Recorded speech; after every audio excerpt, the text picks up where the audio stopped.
au début de la parashat qu'on va lire, il y a toutes les halachot du neder, du vœu. C'est que la Torah, elle a donné des lois. Comment est-ce que quelqu'un il peut faire un vœu? Comment est-ce qu'il doit gérer l'engagement qu'il a fait avec son vœu? Mais déjà, en soi, le principe du vœu, il est compliqué. Parce que quand quelqu'un fait un vœu, vous savez que, par exemple, quelqu'un, il va dire, parce qu'il y a une différence entre un neder et une jvoua. Le neder, c'est que la personne va s'interdire quelque chose, et un objet, et la jvoua, c'est que quelqu'un va s'engager à faire quelque chose. Maintenant, quand quelqu'un fait un vœu, par exemple, quelqu'un, il va dire, je sais pas moi, konam alay chocolat, ouais, bli neder. Et konam, c'est un autre mot pour dire korban, et korban, c'est un sacrifice. Il va dire que le chocolat, il va être pour moi comme un sacrifice. Et comme le sacrifice, le korban, il est assour béana, on n'a pas le droit d'en profiter. Donc d'un seul coup, pour lui, le chocolat, il devient comme un korban. D'accord? Donc il devient interdit de profiter du chocolat. Il a fait un éder sur le korban. Comme quelqu'un, il peut faire un éder sur la maison de sa belle-mère. Mais là, c'est autre chose, c'est une misva. Donc quand la personne, elle va interdire un objet, ouais, l'objet, il devient maintenant assour pour elle. Maintenant, le Rav Shimon Shkop, au début de la Gemara dans les Darim, il pose cette question. Il dit, mais comment quelqu'un, il peut inventer un issour? Par exemple, le cochon, c'est interdit. D'accord? Les crevettes, c'est assour. Le homard, c'est assour, même si c'est un shérif. D'accord? Mais la Torah, elle est venue, elle a dit, l'interdit, il est à l'intérieur de la matière. C'est-à-dire que le chazir lui-même, il contient l'interdit. C'est la Torah qui a dit que cet objet-là, il est interdit. Et maintenant, quelqu'un, il vient, il prend un objet qui est permis, il fait dessus un vœu, l'objet, il devient interdit. D'accord? Non seulement il devient interdit, mais si la personne, elle transgresse le vœu, la Torah a dit, lo yachel devaro, tu ne devras pas profaner sa parole, kol ayotsemi pi viarase, tout ce qui va sortir de sa bouche, il devra l'accomplir. Donc d'un seul coup, il a créé un interdit sur lequel il a un interdit de la Torah. Ça veut dire que c'est comme s'il a transgressé Shabbat, c'est comme s'il a transgressé un interdit. Ouais, pourquoi? Parce que c'est marqué lo yachel devaro, il ne devra pas profaner sa parole. Et yachel, ça vient de chol, et chol c'est quoi? C'est le profane. D'accord? C'est le profane. Sous-entendu que lui, il a créé du kodesh par sa parole, il a sanctifié sa parole, et maintenant qu'il va rendre sa parole chol. Comme en français on dit profaner sa parole, mais les gens ils ne comprennent pas profaner dans le sens du contraire du sacré. Ils comprennent comme à l'époque, quand quelqu'un on dit il a une parole, il a une parole. Ouais, les gens qui n'ont pas de parole, ils n'ont pas de parole. Vous savez qu'à un certain niveau dans le business, c'est pas les papiers, c'est pas les garanties, c'est la parole. Parce que c'est des très très hauts niveaux de business. Quand quelqu'un il dit quelque chose, ça y est, c'est fini, ça a été dit. Tu tapes la main, c'est terminé. Maintenant, peut-être tu vas gagner 100 millions, peut-être tu vas perdre 100 millions, mais tu as donné ta parole. Bien que c'est pas évident, que comme dit le Rav Zekri, vous avez entendu parler de lui, non? Non, le Rav Zekri, il a dit les paroles partent et les écrits restent. D'accord? Moi, j'ai vu plein de gens qui ont eu des problèmes de business comme ça. J'ai dit, mais est-ce que vous avez un contrat? Est-ce que vous avez un papier? Est-ce que vous avez un engagement? Est-ce que vous avez une lettre de créance? Quelque chose? Rien. Ah, c'est mon beau-frère, c'est un cousin, c'est un religieux, c'est le Rav. Eh ben, tu peux le rajouter dans le maaser. Ouais, tu peux le compter dans la capara. C'est pas grave. Et c'est quoi l'idée? C'est qu'on a besoin d'avoir un écrit. Alors qu'en fait, c'est faux. Normalement, quelqu'un qui a une parole, il dit quelque chose, c'est ta parole. Ouais. Maintenant, pourquoi est-ce que la parole, elle aurait une tellement grande force? Finalement, c'est que du bruit. D'accord? Tu parles, tu fais du bruit avec ta bouche, et d'un seul coup, ça devient... C'est pour ça qu'il y a beaucoup de gens qui disent « Ah, je ne l'ai jamais dit », ou même « Ah, j'ai dit, je n'ai fait que le dire, et je ne le pensais pas vraiment. » Et tu sais, les promesses n'engagent que ceux qui y croient. Mais si tu n'as fait que le penser, Ouais. tu l'as pas dit, mais tu l'as pensé. C'est pas un cours particulier, ça. C'est 13 000 shekels, le cours particulier. Non, je rigole. Il faut le prononcer. Ah, il faut le prononcer. Sauf le vœu de Zdaka. Si vous pensez à faire de la Zdaka, c'est comme si vous l'avez dit. La Zdaka. Donc faites attention quand vous pensez à faire un don à la synagogue de 23 000 shekels. Dites bli neder. Je l'ai placé, je prends 5%. Donc qu'est-ce qui est marqué ici? Ici c'est marqué que la parole, elle a ce pouvoir-là. Parce que finalement, si vous réfléchissez bien, dans un vœu, la personne, elle n'a pas besoin de faire plus que de parler. Il faut juste qu'elle parle, et hop, la chose, elle existe. Et c'est bizarre, encore une fois, parce qu'elle n'a pas... Comment elle a créé cette raloute, là? Comment est-ce qu'elle a réussi à faire rentrer un interdit à l'intérieur d'un objet que maintenant ça devient un interdit de la Torah? Après, il y a une autre question aussi dont on a parlé dans la voiture tout à l'heure, qu'au début de la Gemara Nedarim, là-bas on dit qu'il y a une halakha bizarre. Si quelqu'un il fait un neder dans un langage qu'il ne comprend pas, d'accord, le vœu ne marche pas. Mais si quelqu'un il fait un neder en Lashon HaKodesh, oui, en hébreu, de la Torah, même s'il ne comprend pas ce qu'il dit, le vœu il marche. C'est très bizarre. Parce que le vœu c'est quoi? On a dit c'est de parler. Parler c'est quoi parler? C'est exprimer. Exprimer, ex c'est à l'extérieur, d'accord? Comme exister, d'accord? Comme extérioriser. Donc maintenant, normalement, toi, tu vas exprimer une chose que tu contiens à l'intérieur de toi, qui s'appelle la volonté que cet objet soit interdit. Quand tu l'as formulé, hop, ça vient. Maintenant, quand tu vas dire une chose dans un langage que tu ne comprends pas, par exemple, tu vas dire en russe, d'accord? D'accord? Ça veut dire que tu as décidé de te teindre les cheveux en rouge, en commémoration de l'armée. Mais, non, c'est pas des Russes. Alors, ce vœu-là, il ne marche pas si tu ne comprends pas la langue. Mais si tu fais un vœu en hébreu, en Lashon HaKodesh, même si tu ne comprends pas, il marche. Pourquoi? Pourquoi? C'est un peu plus compliqué. Alors vous savez que Hachem a créé le monde avec la parole. Vous savez ça. Hachem, il n'a pas pris un marteau, il n'a pas taillé les montagnes avec des ciseaux. Non. Vayomer Elohim, Vayehi, ouais, et le monde a été.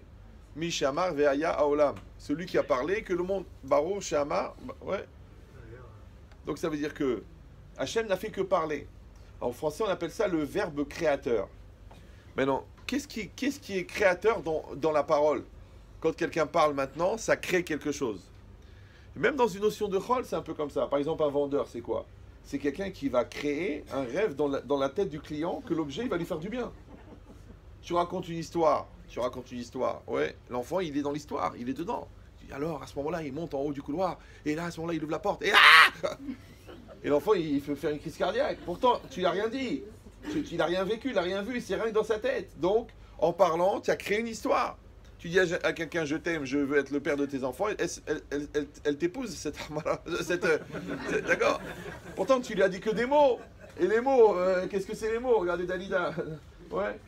Parole. D'accord. Donc, ça veut dire quoi? Ça veut dire que c'est pas les mots qui ont fait qu'elle t'a épousé, parce que tu as dit je t'aime. Ouais. Alors d'un seul coup, elle a craqué, elle t'a épousé. Mais je t'aime, tu l'as pas dit que tu l'écrivais J-E-U-X-T-H-E-M-E-S. D'accord? Non, en vérité, parce qu'il y avait quelque chose derrière ces mots. Il y avait des sentiments, il y avait une vibration. La preuve, c'est qu'il y a plein de gens qui lui ont dit ça. Elle n'a pas bougé. Mais quand toi, tu lui as parlé, d'un seul coup, elle a senti, celui-là, il faut que je me marie avec lui. C'est comme ça que ça s'est passé à Casablanca en 54, si vous vous rappelez, au square Lagarde. D'accord? Mais c'est quoi l'idée? L'idée... Ah, ça vous rappelle des souvenirs. C'est quoi l'idée? Bon, peut-être qu'il n'a pas dit je t'aime, c'est vrai. Il a dit Anan Habbekt. D'accord. Mais c'est quoi l'idée? C'est quoi l'idée? L'idée, c'est que le mot, il a eu un impact, une force. D'accord? Malheureusement, dans le négatif aussi, ça existe. Vous savez, quelqu'un qui a la haine, quelqu'un qui n'est pas bien, quelqu'un qui est vexé, ou quelqu'un qui... Il va dire un mot, ce mot-là, des fois sur des générations, il va amener une malédiction sur une famille. Regardez là-bas, c'est sur le site internet lauralenu.com, d'accord? Ou lauricom. Ouais, comment les gens, avec la parole, ils ont fait quelque chose de très très très fort. Ouais. Pourquoi? Parce que ça va dépendre d'où elle vient la parole. Il y a des gens qui parlent avec leur bouche, ceux-là ils sont pas très dangereux. Il y a des gens qui parlent avec leur tête, ils sont un peu plus dangereux. Il y en a qui parlent avec leur cœur, ils sont plus dangereux. Les gens qui parlent avec leur tripes, d'accord? Ça s'appelle Johnny, d'accord? On les entend dans la rue, ils se mettent à crier Gabriel, d'accord? Ouais. Et il y a des gens qui parlent avec leur neshama. Ceux-là, Baba, quand ils parlent avec la neshama, ça s'appelle Tzadik Gozer Akashboku Mekayim. Pourquoi c'est comme ça? Vous savez que pour parler, on a besoin de plusieurs éléments. On a besoin d'une bouche, on a besoin des dents, on a besoin de la langue pour donner la forme à la bouche, ouais. On a besoin des cordes vocales, et surtout, on a besoin du souffle. Du souffle. Pourquoi on fait pleurer un bébé quand il naît le matin? Pour qu'il comprenne qu'est-ce que c'est d'être tunisien. Non, je rigole. D'accord. Non, c'est pour vérifier s'il respire. Quand il pleure, c'est qu'il respire. Ouais. Comment quelqu'un meurt, nous à 120 ans, avec le souffle? C'est ça que la Gemara elle dit, la vie elle vient avec le souffle et elle part avec le souffle. Maintenant si vous réfléchissez, mais quel rapport il existe entre la vie et le souffle? Moi je veux dire, il faut un cœur, il faut un cerveau, il faut un système sanguin, il faut des bras, des jambes. C'est quoi le souffle? Qu'est-ce qui rajoute le souffle? C'est bizarre. Maintenant toute la vie elle est dans le souffle. D'ailleurs quelqu'un, comment il meurt? Le dernier souffle. Oui, le dernier souffle c'est un soupir. C'est important de savoir ça, parce que les gens qui soupirent toute leur vie, en fait, ils meurent un petit peu à chaque fois. Il faut inspirer. Et quand tu inspires, ça t'inspire. Mais quand tu expires, tu expires. Ça s'appelle l'expiration, ça s'appelle la mort. Il y en a, ils retournent leur belle-mère dans tous les sens en cherchant où est-ce qu'elle est marquée la date d'expiration. Elle n'est pas marquée. D'accord. J'ai rien contre les belles-mères. Hein. D'ailleurs, j'ai une belle-mère extraordinaire. Qu'Hachem la garde et je coupe du bois. D'accord. Restez calme. Non, mais c'est rien. C'est pour exciter. Parce que nous, on aime manger épicé. D'accord. En restant poli, bien sûr. Alors, qu'est-ce qui est marqué ici? Ici, c'est marqué. Il n'est pas là, c'est pour ça que je profite. D'accord. Le samedi, je chante. Ah oui, c'est sûr. Là, il va prendre une aftara, là, c'est sûr. D'accord. Donc, qu'est-ce qui est marqué ici? C'est marqué que quand la personne, elle parle, en vérité, elle souffle. Elle souffle, ouais. Parce que le souffle en hébreu, c'est neshima. C'est les mêmes lettres que neshama. On a dit, tant que quelqu'un, il a le souffle, ça veut dire qu'il est vivant. Quand quelqu'un meurt, il n'y a plus de souffle. Maintenant, le souffle, il est représentatif de la présence de la neshama à l'intérieur de la personne. Et la neshama, elle a un rapport avec la parole. Pourquoi? Parce que c'est marqué, Vaipar be'apav nishmat haim. Hachem, il a insufflé un souffle de vie. D'accord, là-bas dans la création de l'homme. Et qu'est-ce qu'il dit le Targum? Ruach memalela, l'esprit de parole. Il y a un Rashi aussi dans Kiddushin d'Aflamed Amoudbet. Là-bas, quand l'Agmara elle dit Shlosha shutafim hem ba'adam, ils sont trois associés dans la création de l'homme. Akadosh Baruch Hu ve'avi ve'imo. Hachem, le père et la mère, participent à la création de l'homme. Et Rashi, là-bas sur place, il amène une braïta dans Nida, où c'est marqué là-bas Kol aluvan shebo, tout ce qui est blanc chez l'homme, la peau, les os, le blanc de l'œil. Ça vient de l'homme, parce que la semence de l'homme est blanche. Tout ce qui est rouge chez l'homme, la chair, le sang, ça vient de la femme, parce que la semence de la femme est rouge. Et Ve'akadosh Baruch Hu, oui, il donne la neshama, le dibour, la parole, l'ouïe et la vue. Comme ça, c'est marqué dans Rashi. Maintenant, si un jour vous avez une petite semaine, on essaiera d'expliquer pourquoi est-ce qu'Hachem a besoin de donner l'ouïe et la vue, puisque de toute façon, il a déjà donné l'œil. Comme on a l'œil, on n'a pas besoin de l'ouïe. Ça veut dire que l'ouïe ne vient pas forcément de l'oreille. Et la vue ne vient pas forcément des yeux. C'est compliqué ça. Oui, non, Ça fait rien comme ça vous laisse une petite interrogation. Ouais. On ne peut pas tout comprendre du premier soir. Sinon après vous allez croire que vous êtes intelligent. Non, je rigole. Donc c'est rien que pour vous réveiller. Ça. Donc c'est quoi l'idée? C'est que là-bas c'est marqué dans Rashi qu'Hachem donne la neshama et le dibour. Tu vois qu'il y a un rapport entre la parole et l'âme. D'ailleurs, les seuls êtres vivants qui ont une âme, ce sont les hommes. Et c'est les seuls qui ont la parole. Tu vois que les animaux n'ont pas la parole. Non, je ne parle pas de celui que vous avez épousé. Je parle d'accord. Donc les animaux n'ont pas la parole. Donc pourquoi les animaux n'ont pas la parole? Parce qu'ils n'ont pas de neshama. Donc il y a un rapport entre la neshama et la parole. Maintenant, qu'est-ce qu'elle est la neshama? Elle est divine. Ça va? On a expliqué déjà plusieurs fois pour les redoublants et les redoublantes que la neshama elle est divine et la neshama elle produit une énergie comme une espèce de pile. Cette énergie qui sort de la neshama, elle est comme la neshama, elle est divine. Maintenant, quand cette énergie elle sort de la neshama et qu'elle arrive dans le nefesh, dans le psychique, et que vous en avez conscience et que vous l'utilisez, à ce moment-là, elle s'appelle en hébreu le ratson. Elle s'appelle la volonté. C'est pour ça qu'on dit toujours Aratson novea me neshama. La volonté vient de l'âme. Maintenant, il faut faire une petite nuance très très importante. Parce que quand on dit que la volonté vient de l'âme, alors tu dis, mais alors je ne comprends pas, si la volonté elle vient de l'âme et que l'âme est divine, donc on est des robots, puisque notre volonté elle vient de l'âme. Vous me suivez ou non? La neshama, c'est un morceau de Dieu. Chelek Elokem Emal, oui.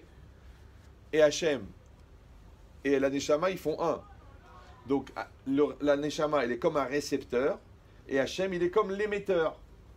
Maintenant, si moi je te mets une télécommande dans la tête, un robot, Et moi, j'ai la télécommande. Je te fais tourner à droite, je te fais tourner à gauche, c'est moi qui commande. Donc, si tu dis que la volonté vient de l'âme et que l'âme est divine, donc l'homme est un robot de Dieu. Alors, il n'y a plus libre arbitre, puisque si c'est un robot. Donc, la nuance, et c'est pour ça qu'elle est très importante, parce que si vous comprenez bien, eh ben vous devenez chacham. Si vous ne comprenez pas, vous devenez apicorus. Apicorus. C'est des gens qui sont tellement contents qu'ils se réunissent pour chanter. Apicorus. Non, apicoros, c'est des gens qui sont hérétiques. Ouais. Regardez, la nuance, elle est fine. Donc, quand on dit que la volonté vient de l'âme, c'est pas la connotation de la volonté, c'est pas l'orientation de la volonté, c'est la nature de la volonté. L'énergie de la volonté, elle vient de l'âme. Mais l'orientation de la volonté, ça, c'est ça le libre arbitre. Ça, c'est l'homme, c'est le jeu. La connotation de la volonté, ce qu'on va mettre à l'intérieur, ça, c'est humain aussi, ça s'appelle la personnalité. Mais l'énergie elle-même de l'âme, elle est divine. Ça va? Vous sentez la nuance ou non? Pour ça, je donne toujours le même exemple. Même si vous l'avez entendu, c'est pas très grave. Imaginez-vous que moi, j'assiste à tous mes cours, d'accord?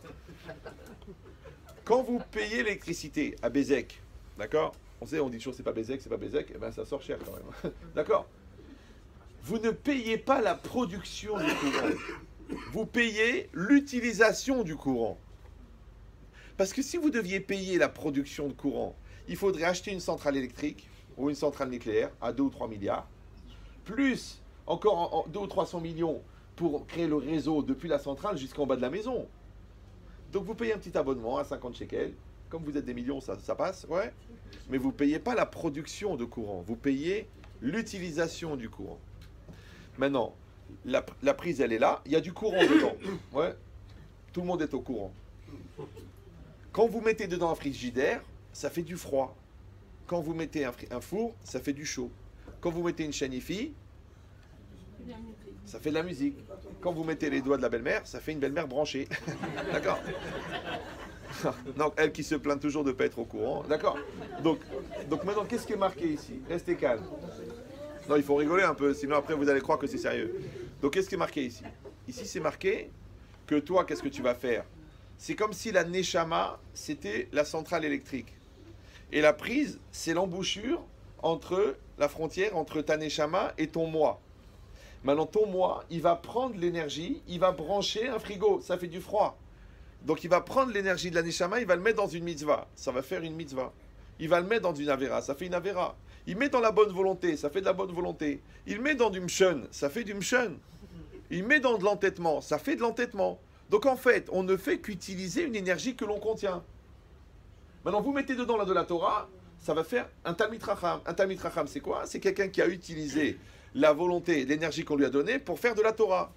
Maintenant, quelqu'un, il va mettre de la haine dedans. Ça va être une haine infinie. Alors, c'est ça le grand paradoxe. C'est que l'énergie de l'âme, elle vient de l'âme, donc elle est infinie. Mais celui qui va l'utiliser, le jeu, il est fini. Puisque le deuxième prénom de l'homme, c'est Capri. D'accord? Donc, qu'est-ce qu'on a? On a le jeu. Ça va? Non, mais j'ai besoin des blagues pour savoir si vous suivez. Parce qu'il y a des gens qui bougent la tête comme ça, comme les chiens en plastique à l'arrière de l'air 12. Donc, je ne sais jamais s'ils suivent ou c'est juste pour faire cavodora. Ouais. Mais quand vous rigolez, je sais que vous comprenez. Quand vous rigolez pas, j'ai un doute. C'est que soit vous écoutez pas, soit vous comprenez pas les blagues. Et si vous comprenez pas les blagues, calva hamor que vous comprenez pas les hidoshim. D'accord. Donc, qu'est-ce qui est marqué ici? Ici, c'est marqué, c'est très important. Je vous dis des choses très profondes. J'ai dit ça l'autre jour à un très grand psychanalyste. Il m'a dit, mais vous dites ça dans des cours? Il m'a dit, nous, on donne ça en 5e année de psychanalyse. Je lui ai dit, parce que les juifs sont des chachamim, on fait confiance. Ouais. Donc, quand on dit la chose la plus simple du monde, je veux cela, il faut décomposer. Parce que le je, c'est toi, un ahinami. Mais le vœu, c'est pas toi. Le vœu, c'est la volonté. La volonté, c'est l'énergie de l'âme. C'est le je qui va utiliser le vœu. C'est comme si le pompier, il ne crée pas l'eau. Mais c'est lui qui va emmener l'eau vers l'incendie ou vers le parterre. Il va le mettre sur une plaque chauffée, ça va faire de la vapeur. Il va le mettre sur la terre, ça fait de la boue. Donc nous, on ne fait qu'orienter l'énergie que Dieu nous a donnée. Ça va? Donc quand on dit à Ratson Novea Mea Neshama, La volonté vient de l'âme, vous avez compris? C'est pas l'orientation de la volonté. C'est pas la connotation de la volonté. C'est l'énergie de la volonté, ce qu'on appelle Ma'ut Haratzon. Oui? Maintenant, mais étant donné que l'énergie de l'âme, elle est infinie, donc quand tu vas faire quelque chose avec ton âme, donc avec ta volonté, tu peux arriver à l'infini. C'est pour ça que la haine, des fois, elle va à l'infini. Et c'est pour ça que l'amour, c'est éternel. C'est vrai. Pourquoi tu dis à quelqu'un, je t'aimerai pour toujours? Mais d'où tu sais? Quoi, c'est un argument de vente? Parce que l'autre, elle va pas se marier si tu lui dis, je t'aimerai pendant 15 jours. Elle dit, je t'aimerai pour toujours. D'ailleurs, après 20 ans de mariage, il y en a qui demandent, des femmes, elles demandent, mais ça commence quand toujours? Parce qu'il faudrait qu'on commence. Parce que là, tu m'insultes, tu me cries, tu me renvoies de la maison, tu n'es jamais content, tu fais la gueule, tu dis que j'ai grossi. Peut-être qu'il faudrait que tu me dises quand est-ce que ça commence, je t'aime. J'exagère, hein, mais si peu. D'accord? Donc c'est quoi l'idée? L'idée, c'est quoi? C'est que l'amour est éternel. Pourquoi il y a une notion d'éternité dans l'amour? Parce qu'encore une fois, l'amour, il vient de la volonté. Et l'amour, il est infini. Alors comment Einstein il a pu imaginer la relativité? Comment il a pu imaginer l'infini? Parce qu'il contient l'infini. Un homme ne peut conceptualiser qu'une chose qu'il contient.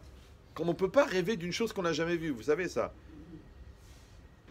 On ne peut pas rêver d'une chose qu'on n'a jamais vue.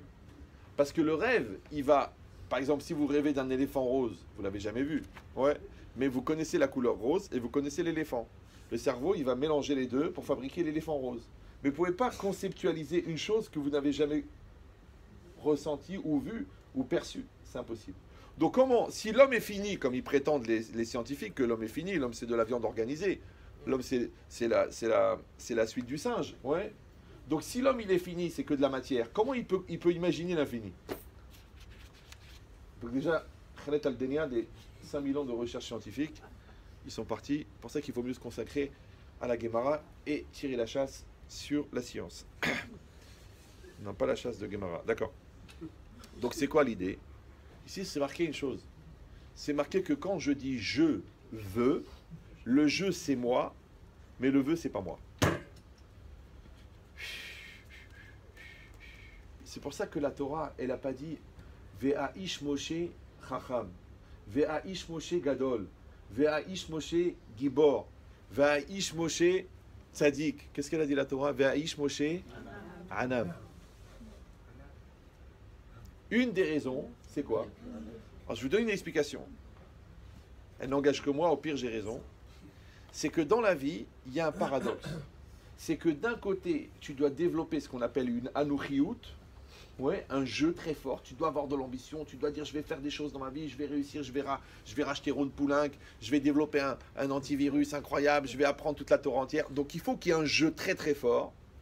Mais d'un autre côté, la vraie limite de l'homme, la vraie petitesse de l'homme, le vrai obstacle à l'homme, c'est le jeu. C'est le moi. Le moi. Le wam. C'est la limite. D'ailleurs, quand c'est marqué Ve'ani, Beni ou Benechem, Moshe Rabbeinu, il a dit au Béni Israël, moi je serai entre vous et Hachem. Les Ba'alei Moussar, il dit non, Ani, c'est Anochi. Le jeu, il est entre toi et Dieu. Qu'est-ce qui te sépare de Dieu? Le jeu. C'est pour ça que toujours je dis en rigolant que le mot jeu et le mot Dieu se ressemblent en phonétique. Ouais. Quand on dit si Dieu veut, je fais ce que je veux, je fais ce que Dieu veut. Parce que le mot jeu et le mot Dieu se ressemblent. C'est pour ça qu'il y a des jeux qui se prennent pour Dieu. C'est ça la Gahava. La Gahava, c'est que tu te prends pour Dieu. C'est quoi un rachat? Un rachat, c'est quelqu'un qui se prend pour Dieu. Parce que Dieu, il a dit que c'est assourd de prendre la voiture Shabbat, et toi, tu dis, je fais ce que je veux. Mais non, tu dois faire ce que Dieu veut, pas ce que tu veux.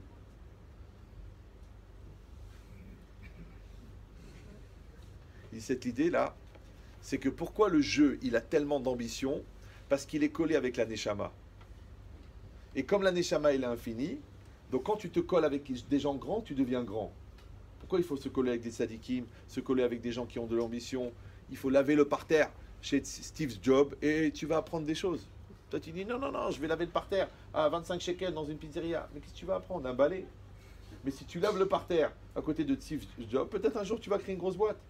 C'est-à-dire que tu te colles. Maintenant à Mavdil, que tu te colles avec les Chachamim, tu grandis. C'est pour ça que c'est marqué Oler et Chachamim Yechakem. Celui qui va avec les sages, il devient sage. Mais si vous parlez bien l'hébreu, il n'y a pas marqué Oler im Chachamim. Il y a écrit Oler et Chachamim. Quelle différence? Im, c'est avec. Et et, c'est ce qui introduit le complément d'objet direct. Alors il y avait un Rav qui s'appelait Rav Shalom Abersera, qui était le Rav de la ville où je suis né. Et d'ailleurs c'est lui qui m'a coupé court à la discussion. Il me l'a mis là en fait. C'était le Moël. Je vois que vous avez du mal à... Non, il y a des gens qui ont failli me couper, mais je dis c'est déjà fait. Non. Non, en fait, je suis né Maoul, donc j'ai pas eu besoin. Ils m'ont fait juste une petite coupure de un petit peu de sang. Mais c'est quoi l'idée? C'est que ce Rav-là, il a dit un pshat là-bas dans un sefer qu'il a écrit, il s'appelle Divrei Shalom. Et je l'ai lu il y a 30 ans, mais je m'en rappelle. Il a dit là-bas un truc incroyable. Il n'y a pas écrit Oler im chachamim, il y a écrit Oler et chachamim. Ça veut dire que toi, tu dois aller chercher à l'intérieur du chacham comment le chacham il est devenu chacham. Donc il y a une chose qui s'appelle Shimush Talmid Chamim, c'est que tu les sers, tu t'occupes de lui, tu demandes la Rav comment on fait ça, comment on fait la shrita, comment on fait la truc, comment... Ça c'est le Shimush Talmid Chamim. Mais Olech et Chachamim, c'est pour coller avec lui, pour être comme lui, pour devenir, pour savoir comment lui il est devenu comme ça. Tu dois aller avec son intériorité. D'accord? Pour ça c'est marqué Ve'afta et Hashem Elokecha. Tu aimeras l'Éternel ton Dieu. Mais c'est pas marqué Ve'afta et Reacha Kamocha. J'arrive. Ouais. Vous avez compris ou non? Comment c'est marqué Ve'afta les Reacha. Tu aimeras pour ton prochain comme pour toi-même. Mais il n'y a pas écrit Ve'afta et Reacha. Tu aimeras ton prochain comme toi-même. C'est bizarre, non? Et on a dit que et, c'est le complément d'objet direct. Donc c'est marqué Ve'afta et Hashem. Ça veut dire que c'est plus facile d'être proche d'Hachem que d'être proche de l'autre.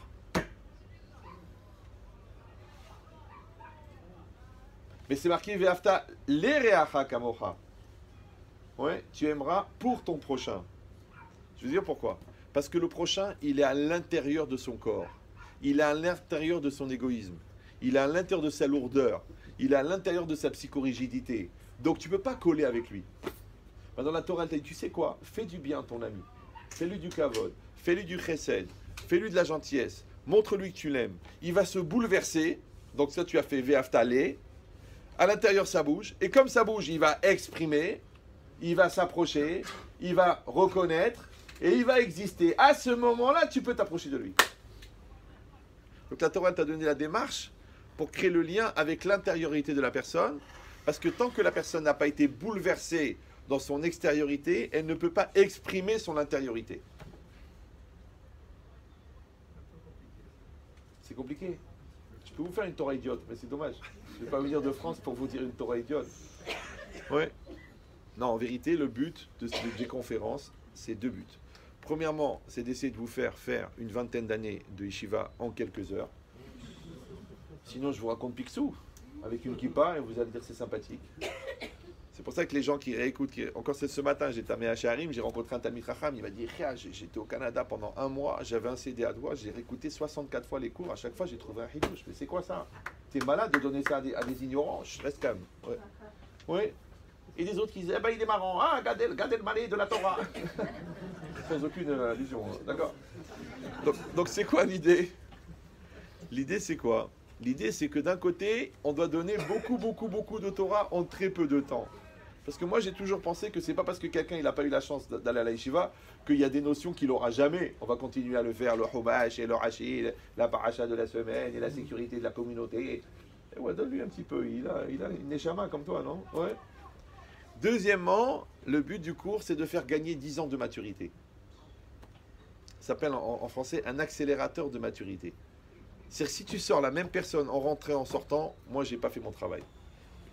Mon travail que tu rentres, tu dis, allez, tu dis à ta femme, allez, on va avancer. Tu dis à ton fils, mon fils, il faut que je te parle. Tu dis à l'intérieur de toi-même, allez, ça suffit de se mentir. Maintenant, on va prier avec la kavana, on va reprendre le Shabbat, on va arrêter le shit. Si tu le fais pas, ça veut dire que j'ai pas fait mon travail. C'était juste de l'ambiance. Maintenant, pourquoi il y a des blagues? Parce que si j'étais trop sérieux, soit les gens ils se pendraient, soit ils viendraient plus au cours. Mais quand ils rigolent, ouais, c'est comme quelqu'un qui a bu 3-4 verres d'alcool, il a pas compris qu'il a signé pour la Légion là. Il se réveille le lendemain matin, il dit monsieur directement à la caserne. Il dit mais attendez, on a bu quelques verres, t'as signé Yashbeb. Vous comprenez ou non? Donc la blague, elle endort le Yetzerara pour que le jeu, ça lui rentre dans son cœur. Après il en a bien rigolé. D'ailleurs le cours le plus marrant que j'ai fait de ma vie, c'était un cours avant Kippour. J'ai fait un cours avant Kippour. Les gens ils pleuraient de rire. Et ils me disaient Rav, je suis en train de faire sur moi, arrêtez. Tellement ils rigolaient. Ouais. Et après Kippour, ils sont venus me voir, ils m'ont dit Rav, j'ai pleuré pendant tout Kippour. Qu'est-ce que vous m'avez fait? Je dis j'ai embrouillé ton Satan. Mais c'était les mêmes enseignements. Il y avait 150 pages de Rav Dessler sur Yamin Noraim. Le gars, en 2 heures, il les a absorbés. Ouais, c'est ça mon travail.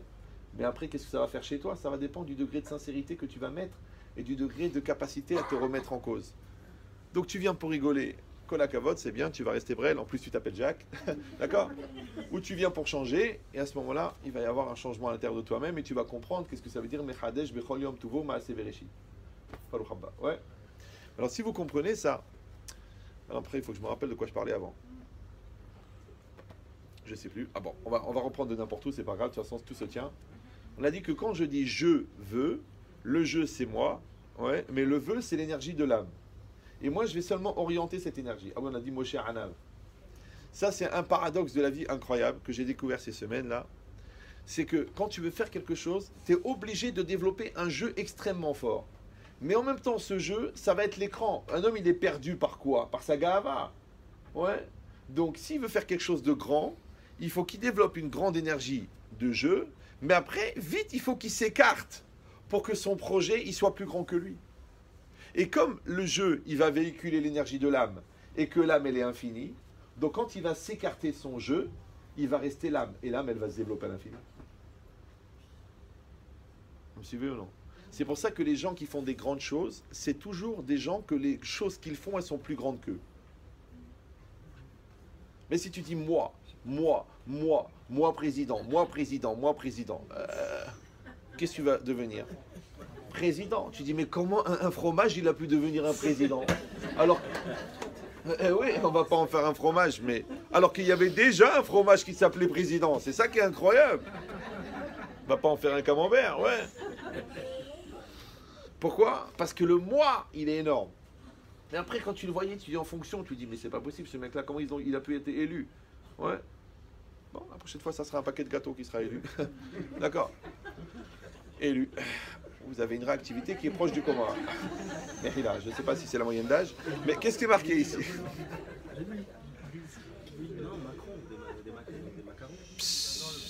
Ah, tu vois, anticiper, c'est la cavale. Je n'ai pas pensé, vraiment. Mais je parlais d'Hollande, moi. De qui vous parlez-vous? Ah, d'accord. Donc, qu'est-ce qui est marqué? Ici, c'est marqué une chose incroyable. C'est que le moteur de ta réalisation, c'est ton moi. Mais l'obstacle à ta réalisation, c'est ton moi. Une fois, on était dans un gala avec un ami à moi qui a une très grosse association à Paris, qui fait beaucoup de bien. Et quand on était au gala, le présentateur du gala, pour faire avancer un peu la machine, il a dit, et maintenant nous allons demander de monter au podium la personne qui est à l'origine de tout ça, le créateur, le président, le fondateur, et le gars il a commencé à dire le prénom, et il y a 1500 personnes qui sont mis à dire le prénom du gars. Imagine, le gars, il y a 1500 personnes qui sont en train de crier son prénom. Le prénom. Ouais. Et moi, il se lève pour aller, et je l'attrape. Juste avant qu'il monte, il est à côté de moi, c'est un copain à moi, je me suis permis. Je lui ai dit, n'oublie pas, je lui regarde-moi bien dans les yeux. Il m'a regardé, je lui ai dit, n'oublie pas que tu es une MERDE. Mais je l'ai pas dit comme ça, je l'ai dit en un seul mot. Ouais. Il était choqué. Le Rav Ben Chetrit, il lui dit ça. Il m'a dit, Rav, pourquoi vous me dites ça? Je dis, parce que là, tu es en train de te prendre un coup de cavote de malade. Le bon Dieu, peut-être qu'il veut te donner 1 million d'euros. Mais comme tu as pris le cavote, il dit, ben, c'est ce que tu voulais, alors pourquoi je vais te donner 1 million d'euros? Mais si tu t'effaces, toi, tu dis, moi je suis rien, moi, c'est les familles qui ont besoin, c'est la cause qui a besoin, c'est la yeshiva qui a besoin. Tu t'écartes, qu'est-ce qui reste? Le ratson, et le ratson, il est infini, il va amener 1 million d'euros. Bravo. Bravo. Mais non, c'est pas que dans la tzedaka, parce que comme on voulait agrandir la synagogue, d'accord. Dans n'importe quel domaine, c'est pareil. Toi, maintenant, tu veux que tes enfants ils deviennent grands. Ouais, alors qu'est-ce que tu dois faire? Tu te mets devant et tu leur dis, regardez-moi les enfants. Mais quand ils vont s'approcher de toi pour dire papa, maman, papa, maman, papa, maman, parce qu'on est obligé d'être extraordinaire devant nos enfants. Mais le plus tôt possible, ouais, il faut s'écarter pour leur dire, oh, moi je suis rien. Il faut regarder devant, il faut regarder Hachem, il faut regarder loin. Ouais, c'est ça un père, c'est ça un rave. Un rave, c'est quelqu'un qui, comme un chef de gare, quand tu arrives à lui, tu te dis, ah, bravo, tu dis, non, non, non, non, continue mon fils, va à l'Yeshiva, va apprendre, deviens Dayan. Moi j'ai des élèves qui sont plus forts que moi, c'est stressant. Et Baruch Hashem, je suis content. Ils sont des Dayanim, ils écrivent des Sfarim. Baruch Hashem, ils ont des Yeshivot, des Kolélim. Et moi, je suis un clown. Ouais. Donc ça veut dire quoi? Ça veut dire que quand ta cause, elle est plus grande que toi, elle va te dépasser. Mais quand ta cause, elle s'arrête à toi, tu te mets dans les élèves, tu leur dis, c'est bon, vous êtes arrivés. Un gars de chez nous qui s'est mis au milieu pour bloquer la route. Il n'est pas redescendu encore, ouais. Heureusement qu'on a fait une croix dessus. D'accord. Mais c'est ça l'idée. Bon, mais c'est une histoire qui ne vaut pas un clou de toute façon. Ouais, alors. Donc c'est quoi l'idée? Chut, restez calme. L'idée c'est quoi? C'est que le moteur de ta vie, c'est ton moi. Mais l'obstacle de ta vie, c'est ton moi. Moi. Donc tu dois développer une énergie, encore une fois, au départ, et après t'écarter. Alors vous savez comment on appelle l'écartement du jeu qui bloque le moi? Messirut Nefesh. Tu prends ton Nefesh, tu es Moser Oto, tu le mets de côté. Tu étudies la Torah, ben Messirut Nefesh. Donc quand tu étudies la Torah, c'est quoi le danger de l'étude de la Torah? C'est que tu vas chercher où est-ce que la Torah elle dit comme toi. L'article toi. Mais si tu t'effaces de toi, en la Torah niknit el avemi shememit, atzmo, le mot le plus important. Atzmo, la Torah ne s'acquiert que chez celui qui se tue lui-même. Alors, est-ce que tu crois qu'il faut se pendre ou là, il faut distribuer des tabourets dans les yeshivot avec des cordes? Est-ce qu'il faut se flageller? Non, non, non. Atzmuto, enlève ta gava. Ouais, enlève ta bêtise. Enlève ton incapacité à te remettre en cause. Enlève ta grande bouche, ta GG, ce qu'on appelle. Ta grande... Ouais. Et laisse parler la Torah. Laisse parler. Moi, je vois des gens, ils veulent toujours dire des choses qui sont marquées nulle part. Il y a une nouvelle génération de rabbins, des rabbins, des collègues, des concurrents. Ils veulent absolument dire des choses qui ne sont pas marquées. Mais il y a déjà le Maharal, il y a déjà le Rav Dessler, il y a déjà le Maharsha, il y a déjà le Rajba. Ah, tu dis oui, mais moi je veux amener ma part. Mais bah, tu te compares avec le Rajba. Mais même sa poussière, elle était plus kadosh que ta Neshama. Alors fais un peu Anava. Et bizarrement, celui qui s'efface, ouais, parce que Enatora Niknit et la Messi Ma'atzmo Kamidbar, ouais, et ben d'un seul coup, il a des chidushim de la Torah incroyables. Donc en fait, la Torah, elle veut te donner, mais il faut que tu te rabaisses. Et dans tout, c'est pareil. Ta femme, elle peut t'amener la bracha, mais efface-toi, fais-lui le kavod. Ton mari, il peut t'amener la Torah à la maison, mais fais-lui le kavod. Toi, tu dis non, qui crève, qui s'étouffe, qui meurt. Mon mère, elle m'a expliqué comment il faut être avec son mari. En un mot, comment on résume le comportement d'une femme envers son mari? En un mot. Non, hack. Hack. Après tu dis oui, mon mari il m'aide pas, mon mari il m'aide pas dans l'éducation, mon mari il fait rien, mon mari il a pas confiance en lui. Mais tu l'as fracassé, tu l'as concassé, J'ai dit plusieurs fois, une femme elle m'a dit, moi mon mari je l'ai rendu comme une serpillière, sur les conseils de ma mère d'ailleurs. Ouais. J'ai votre père, mon père il s'est pendu, je sais pas. D'accord. Je dis mais c'est normal madame, vous êtes raide comme un balai, votre mari c'est une serpillière, ça fait un couple. Non, ton mari tu le montes.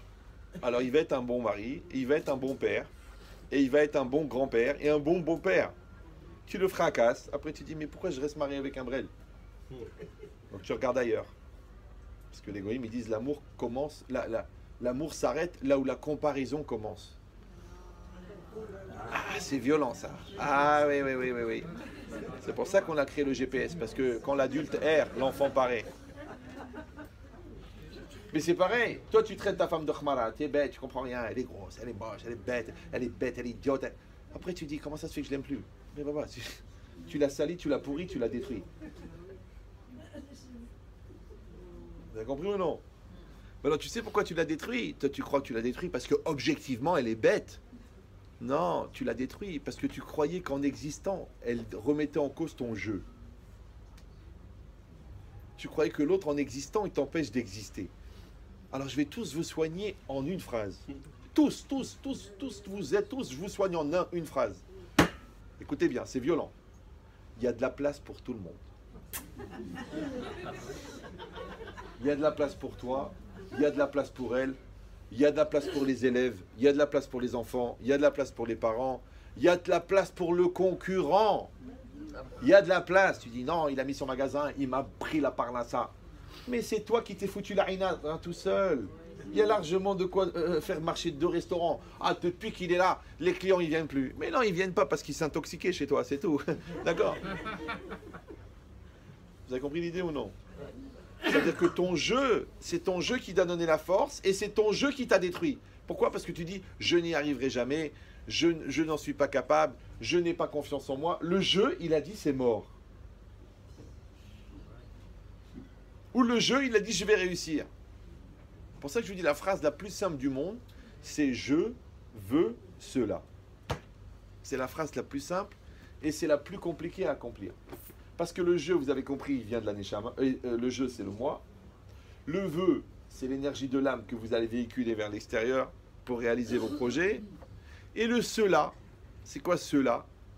Cela, c'est la réalité qui est devant vous, qui est faite à 50% de la projection de votre projet et 50% de la proposition que Dieu vous fait pour que vous puissiez évoluer. Maintenant, si tu n'acceptes pas le cela, manque de bitachon.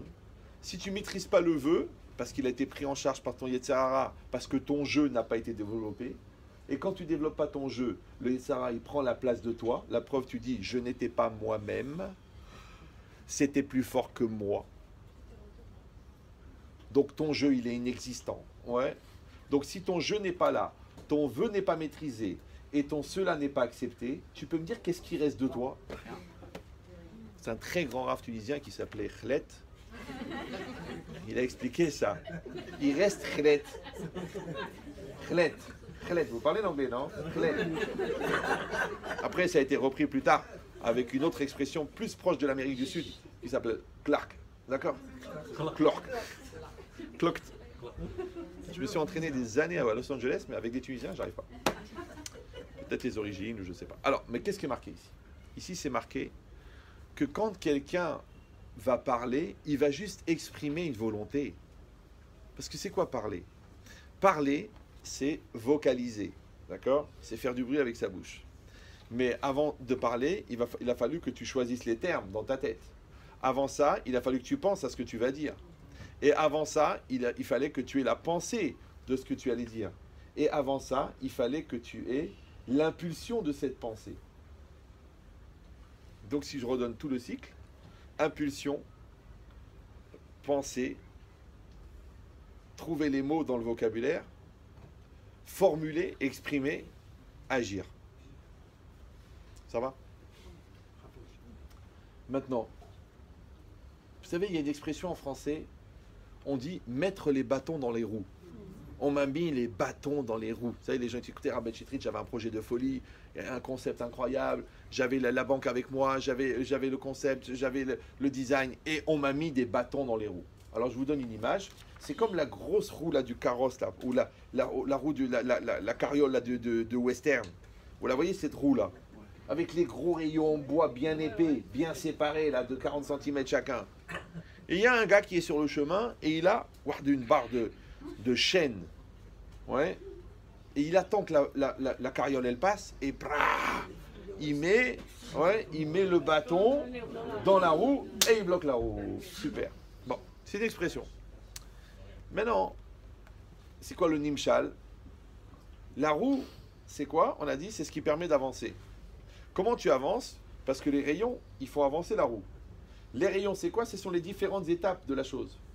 Tu vois une chose, tu as une proposition, après tu as une impulsion, une réflexion, une vocalisation, une réalisation.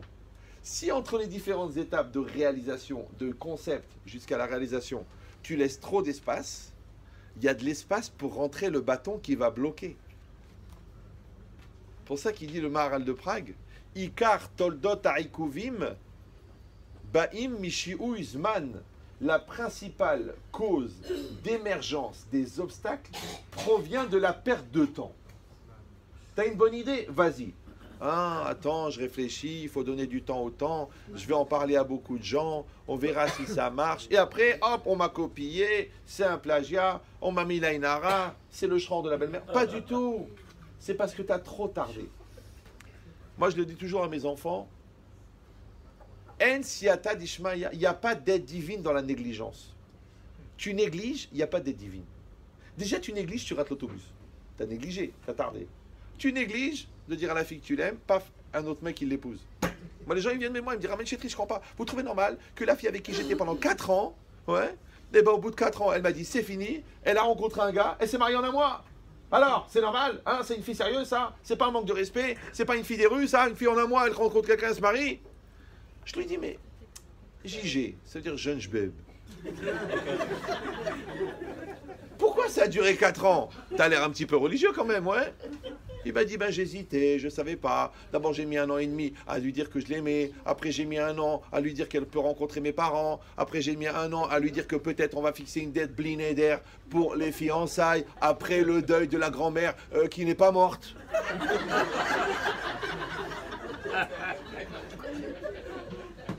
À la limite, la grand-mère, elle a dit, si vous voulez, je meurs pour avancer les mariages, parce que au moins on gagne 1 an. Les grand-mères, des fois, ils sortent là. Je lui dis, mais elle a été fatiguée d'attendre, tu l'as usée. Tu l'as usée de fatigue. Donc en fait, elle, c'était une khfifa. Toi, tu as atteint d'une très grave maladie qui s'appelle Allah. Très très lourd, ouais. Donc toi, ce que tu pensais avancer, en fait, tu n'avançais pas. C'est des gens qui font du surplace. Ça s'appelle des Michael Jackson, c'est très connu, d'accord? Et tu crois que tu avances, mais tu n'avances pas. C'est comme les gens qui te disent, ah mais Ramen Chitri, j'ai fait beaucoup d'efforts. Je dis, écoute-moi bien mon frère. Quand tu dois 30 millions d'euros à quelqu'un et que tu lui rends 5 euros, ça ne s'appelle pas un effort. Ça s'appelle une condamnation à mort. Tu dois 30 millions, rends 1 million, rends 2 millions. Tu dis, ah mais quand même, j'ai donné 2 fois 5 euros. Mais tu es référencé sur barredefer.fr ou quoi? Ouais. Donc c'est quoi l'idée? C'est que des fois, tu as une dette de patience incroyable. Des fois, tu as une dette d'insultes incroyable. Après, tu dis, ah, je n'insulte pas tout le temps. Ouais, tu as une dette d'ambiance pourrie. Tu dis, mais des fois, je souris. Eh ben, Baba, tu l'as bouffé ton crédit. Il n'y a plus de crédit. Chiffre halo. Ouais. Alors, il n'y a plus rien. Après, tu te rends compte qu'en 1 mois, mais ça veut dire qu'en fait, tu aurais pu être marié en 1 mois et tu l'as fait perdre 4 ans. Tu vas arrêter 40 ans dans le désert, toi. Donc c'est quoi l'idée? Vous avez compris que la personne, simplement, le jeu, il n'est pas là. Le vœu, il n'est pas là. Le cela, il n'est pas là. Alors ça ne marche pas. Par contre, quand le jeu et le vœu et le cela, ils sont là, en davar omed bifnei haratson. Il n'y a rien qui tient devant la volonté. Tu dis, mais c'est pas vrai, parce qu'il y a beaucoup de gens, ils ont la volonté et ils n'y arrivent pas. Ouais. Alors je vous dis le secret. C'est que quand on dit que en davar omed bifnei haratson, il n'y a rien qui tient devant la volonté, c'est cette volonté-là qui est à l'origine. C'est-à-dire que la neshama, on a dit, elle produit une énergie, cette énergie-là, elle s'appelle la volonté. Mais le problème, c'est que cette énergie, quand elle va traverser le nefesh, le psychique, avec la paresse, avec la flemme, avec la lourdeur, avec les complexes, avec la petitesse, Après, quand elle va traverser le corps, avec la lourdeur, la cellulite, la bouffe, le fric, la perversité sexuelle. Donc quand elle arrive à l'extérieur, cette énergie, elle a été tellement polluée qu'elle n'a plus de force.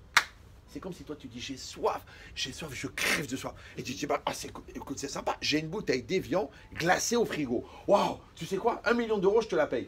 Il n'y a pas de problème, Bessimra. Viens, on va dans le jardin. L'autre, il ne comprend pas, il va dans le jardin, il prend la bouteille d'évian, il la verse dans la terre. Il a dit vas-y, fais chez Akol. Il a dit, mais t'es un malade, je t'ai dit, je crève de soif. Tu me verses l'eau par terre. Mais je t'en prie, c'est la même chose. De toute façon, dans l'eau, il y a du calcaire. Là, il y en a un peu plus, là. La terre, c'est du calcaire. C'est du carbone. Tu dis, mais c'est dégueulasse. Attends, écoute, moi, je te conseille de boire parce qu'elle est en train de partir dans la terre, là. Tu veux que je fasse de l'eau, tu veux que je fasse chiacol sur de l'eau qui est dans de la boue? Oui. Tu vas le faire. Et tu vas boire et tu verras que ça va te faire du bien. Vous savez, les gens, quand ils allaient dans les camps de la mort, ils buvaient leur urine dans les wagons. Quand ils restaient 4 jours dans le wagon, ils buvaient l'urine. C'est vrai. Une fois, quelqu'un, il a dit, écoutez, il a demandé, il a dit à un déporté, il a dit, comment ça se fait que quand on voit les photos des camps de la mort, on voit jamais de l'herbe par terre. Et quand on va visiter Auschwitz, il y a de l'herbe partout. C'est qu'est-ce qu'il a répondu, le déporté? Il a dit, mais l'herbe, c'est la première chose qu'on a mangée. Et toi, tu te plains quand ta mère, elle te donne le pain de la veille. Tu dis, mais on a déjà mangé à midi, on va pas remanger le soir. Mais les mecs, ils mangeaient l'herbe. Ils buvaient l'urine. Et toi, tu te plains parce que c'est du réchauffé. Mais t'en fais pas, toi aussi, t'es du réchauffé. Tu crois qu'elle se plaint, elle? C'est pas grave, d'accord? Donc, qu'est-ce que ça veut dire, ça? Ça veut dire que le ratson, oui, malheureusement, il a été pollué. C'est vrai, en davaromet bifna ratson, il n'y a rien qui tient dans la volonté. Si cette volonté-là, la première, tu la gardes pure, mais malheureusement, quand elle va traverser ton psychique, elle va traverser ton physique, elle va être polluée. Tu l'as fait, ça s'appelle l'Eid Gashem. Tu vas la rendre Gashmi. Ouais. Tu vas mettre de la gava dedans, tu vas mettre de la bêtise dedans, donc tu vas mettre la terre. Quand elle arrive à l'extérieur, c'est de l'eau déviante, mais il y a beaucoup de terre, il y a beaucoup de Gashmiout, il y a beaucoup de Rafar. Donc qu'est-ce qu'il faut faire? C'est que si toi tu as travaillé tes midot, et tu as travaillé ta Hirat Shamayim, et tu as travaillé ta Hanava, et tu as travaillé ta finesse, et tu as travaillé ton intelligence, et tu as travaillé ton Lekav Zechut, donc au niveau du Nefesh, il n'y a plus de pollution. Donc l'eau, elle reste pure, puisque même le Nefesh, tu l'as enlevé, Messirut Nefesh. Après, l'eau, elle va passer par ton corps. Mais dans ton corps, on a dit, il y a la bouffe, il y a la sexualité perverse, il y a la lourdeur, il y a le raf cellulite, le raf calorie. Il y a combien de rabbanim là-bas, ouais? Donc il faut que tu sois kadosh. C'est quoi kadosh? Kadosh, c'est saint. C'est mouvdal minachomer, séparé de la matière. Maintenant, quand ce koach là, cette énergie de l'âme, n'est plus polluée par les pollutions du nefesh et n'est plus polluée par les pollutions du gouffre, quand elle arrive à l'extérieur avec la même intensité qu'elle avait au départ, ça, ce ratson là, en davar omed vifta ratson. Comment on appelle ce ratson là? Retson ireav yarase. Vous suivez ou non? Le tzaddik, ouais, il a gardé son ratson pur. Celui-là, quand il arrive à l'extérieur, c'est un bulldozer. Il n'y a rien qui peut l'arrêter. Pourquoi? Parce qu'il s'est sacrifié pour ce ratson-là. Quelqu'un, il a fait une synagogue, il n'y avait rien, il y avait des bureaux. Quand ils ont réussi, tu crois parce qu'il est malin? Non, parce qu'il s'est sacrifié pour la synagogue. Il a fait la synagogue. Ouais. L'autre, il s'est sacrifié pour l'école, il a fait une école. Celui-là, il s'est sacrifié pour sa famille, il a fait une grande famille. Donc en fait, les gens, ils s'étonnent qu'ils n'obtiennent rien, mais ils ne se sacrifient pas. Il faut se sacrifier. Le Rav, il doit se sacrifier. S'il ne se sacrifie pas, il dit, ah, comment ça se fait que les élèves, ils font pas teshuva? Mais je vous rappelle que les pharmaciens ne vendent pas des cravates. Vous savez ça? Peut-être à Superpharm ici, il y a des cravates, c'est possible. Ouais, dans le rayon moyen de se suicider, ils ont dû mettre des cravates, d'accord? Mais les pharmaciens ne vendent pas des cravates, pourquoi? Ben, c'est pas leur métier, ouais. Alors une fois, un Rav, il vient me voir, il me dit, ah, je comprends pas, je donne plein de cours, les gens ils font pas teshuva. Il m'a dit ça, moi. Et moi je croyais que c'était un gars normal. Non, il était jeune. Encore un Rav âgé, ok, mais un Rav jeune. Je lui ai dit, mais peut-être qu'il faudrait d'abord que tu fasses toi teshuva. Le mec, qu'est-ce qu'il a pris? Wow. Il a éclaté. Quoi? Mais ça veut dire quoi? Tu te prends pour qui? Tu me juges? Tu sais qui je suis? Tu sais combien j'ai écrit de livres? Je dis, mais Mechila, moi je croyais que tu étais Rav, moi je croyais que tu avais travaillé tes midot, moi je croyais que tu avais Hirat Shamayim, moi je croyais que tu avais Hanava. Moi si quelqu'un il vient me dire, ce que tu fais c'est nul, je dis, bon c'est possible. Pourquoi pas? On ne sait pas. Ouais. Mais toi, quand je te dis que tu ne peux pas vendre de la teshuva si tu n'as pas la teshuva, vous suivez ou non? Tu ne peux pas demander à tes enfants de faire des choses que toi tu ne fais pas. Tu ne peux pas demander à ta femme des efforts sur les choses que toi tu ne fais pas. Puisque tu ne transmets pas ce que tu as, tu transmets ce que tu es. Vous me suivez ou non? Donc ne dis pas mes enfants ils n'ont pas d'Irat Shamayim puisque toi tu regardes des films dégueulasses. Ne dis pas mes enfants ils révisent pas la Gemara parce que toi tu ouvres jamais un livre. Ne dis pas ma femme elle s'habille pas avec pudeur puisque toi tu regardes les autres femmes. Vous comprenez ce que je dis ou? Rav Shach, vous avez entendu parler de Rav Shach? Non? Michael Jackson? Oui. Rav Shach, c'est le gars de l'Ador. Ouais. C'était le Rosh Yeshiva de Ponyovitch. C'est celui qui était avant Rav Steinman. Tous les rabbinim du monde entier, ils venaient lui demander des conseils pour créer des écoles, pour des brachot. C'était un Talmid Chacham incroyable. Un jour, un avraire de Bnei Brak, il est venu le voir, il lui a dit Rabben Chet. Oh, Rabben Chet. Faut pas mélanger les torchons et les tapis d'Orient. Donc, il est venu, il lui a dit Rav Shach, ma femme n'est pas pudique. Qu'est-ce que je peux faire? Alors bon, je vous signale qu'une femme qui n'est pas pudique à Bnei Brak, ça veut dire elle a ouvert un bouton, ou là on a vu une oreille, peut-être. C'est pas qu'elle est venue toute nue maintenant, on n'est pas... D'accord. Donc maintenant, qu'est-ce que ça veut dire? Il est venu, il a dit, ma femme n'est pas pudique. Alors Rav Shach, il lui a dit, écoute, achète un livre sur les lois de la pudeur, étudie-le avec ta femme. Le gars, il a dit, ok. Le Rav, il a dit, il a acheté le livre, ils ont étudié ensemble les halachot de la pudeur. Ok. Au bout d'un mois, il revient voir le Rav. Il dit, écoutez Rav, on a étudié le livre sur la pudeur et ma femme, elle est toujours pas pudique. Alors le Rav, il a dit, c'est pas possible. Il a dit pourquoi? Il a dit, le Rav, parce que c'est marqué dans le Rambam que Ishak Shera Osar et Son Baala. Une femme cachère, elle fait la volonté de son mari. Alors il a dit, alors donc ça prouve qu'elle n'est pas cachère. Il a dit, non, ça prouve que c'est pas ton ratson. Vous me suivez ou non? Parce que si toi tu regardes les femmes et tu dis à ta femme, habille-toi avec pudeur, ouais. Si toi tu dis à ton mari, qu'est-ce que tu fais? J'ai vu que tu rigolais avec la cliente. C'est parce que tu n'as pas confiance en toi. Parce qu'il y a deux solutions. Ou ton mari c'est un rachat et t'en fais pas, s'il veut faire des avérotes, il les fera. Ou ton mari c'est un homme bien, ouais, et il faut pas avoir peur. Maintenant la peur est plus dangereuse que le danger. C'est pareil les enfants, tu les as éduqués, tu les as éduqués. Maintenant si tu les as pas éduqués, tu dis je suis sûr qu'ils font des avérotes. Ça veut dire que toi si tu étais à leur âge, tu les aurais fait. Tu dis Haval al-Azman. Dommage que j'étais sadique quand j'étais jeune, j'aurais dû profiter. Ouais. Donc si tu es convaincu qu'ils font des fautes, c'est parce que convaincu, tu l'écris en deux mots. C'est ça ton problème. Mais si toi, tu es convaincu en un seul mot, ouais, donc tu vas être convaincant. Et quand tu es convaincant, les gens sont convaincus et ça se passe très bien. C'est pour ça. Moi, des fois, les gens me disent pourquoi vous parlez pas de ça et de ça. Moi, je ne parle pas des choses que je ne fais pas. Les choses que je fais, j'en parle. Les choses que je fais pas, j'en parle pas. Maintenant, des fois, c'est des trop très haut. Je dis, ce qu'on fait, on en parle. Ouais. Sinon, pourquoi faire? Pour faire du bruit. Je vais vous raconter des trucs du Harizal. Pourquoi faire? Vous n'êtes pas concerné. Moi, je suis pas concerné. On va tous se sortir cernés. D'accord? Non. Il faut faire le contraire. Il faut dire qu'une personne, chaque personne, en fin de compte, elle crée une réalité au moment où elle vit cette réalité. Elle crée une réalité au moment où elle dit cette réalité. C'est pour ça que c'est marqué dans le Zohar, Kol Adam Dibour ou tout l'homme n'est que parole. Achef picha v'amaleu. Ouais, élargis ta bouche, on va te la remplir. Chaim ve'amavet beyad alashon. La vie et la mort, elles dépendent de la bouche. Ça va? Achalom olech acharapé. Le rêve, il va d'après la bouche. Alors si le rêve, il va d'après la bouche, tu crois que la réalisation de tes rêves ne va pas d'après ta bouche?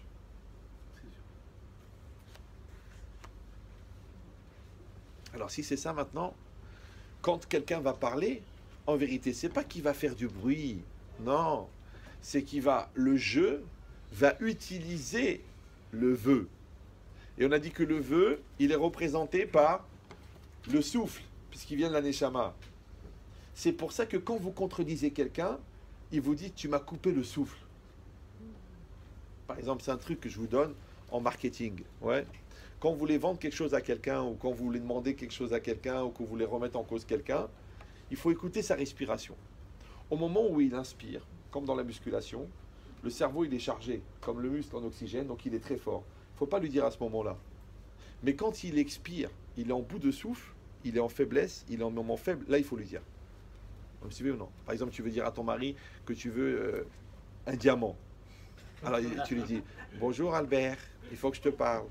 Alors il dit, oui mon amour, mon cœur, ma vie, ma douceur, mon feu d'artifice, mon bouquet de fleurs, mon coucher de soleil. J'en rajoute pour les frustrer, hein. D'accord? Alors vous l'écoutez respirer. Alors il dit, alors tu sais, je suis passé devant le bijoutier. Alors j'ai vu, hein, alors il fait, oh, ne dis rien. Alors, il dit quoi? Alors il fait, un diamant. Oh! Quand tu veux dire le prix au client, ne le dis pas quand il inspire. Il va dire je vais réfléchir. Dis-le quand il expire, parce qu'il est presque mort. Ouais. Et il achète. Il dit quoi? Ouais. Ça veut dire quoi? Ça veut dire que le souffle, il est représentant, on a dit, de la neshama. Et on a dit que la volonté vient de l'âme. Donc il y a un rapport entre l'âme et le souffle, et l'âme et la volonté, et le souffle et la volonté. C'est pour ça qu'on apprend à quelqu'un à maîtriser sa volonté en maîtrisant son souffle. Pourquoi les chanteurs, on leur apprend à respirer? Pourquoi les femmes qui accouchent, on leur apprend à respirer? Pourquoi les décideurs, on leur apprend à respirer? Parce que le souffle, les sportifs, on leur apprend à respirer. Ouais. Parce que le souffle, en fin de compte, c'est la représentativité physique de la volonté. Donc, comme tu ne peux pas conceptualiser la volonté, où est-ce qu'elle est la volonté? Elle est là, elle est là, elle est là. Mais tu sais où est-ce qu'il est le souffle? Donc, en te concentrant sur le souffle, tu peux maîtriser ta volonté. C'est pour ça que les gens qui ont peur, tout de suite, qu'est-ce qu'on leur dit? Respirer. Respirer à fond. Pourquoi? Parce qu'en fait, quand tu as peur, inconsciemment, tu rentres en apnée. En apnée, tu arrêtes de respirer. Comme tu arrêtes de respirer, le cerveau, il n'est pas oxygéné. Alors, il rentre en panique respiratoire. Et la panique respiratoire, elle fait que tu as peur et tu fais des bêtises. On apprend des choses, hein. Dommage, j'aurais dû faire médecine. Donc la personne, qu'est-ce qu'elle fait? Elle respire. Apprenez ça. Après, quelqu'un par exemple, qui t'énerve, tu fais sortir l'arma. Quelqu'un qui t'aime, tu fais comme ça, tu prends l'énergie. Ouais, tu te mets devant un beau coucher de soleil, comme ça, le soir à la Tania, tu fais comme ça. Tu marabou, ma serrage. D'accord? Après, tu reçois le loyer, tu fais...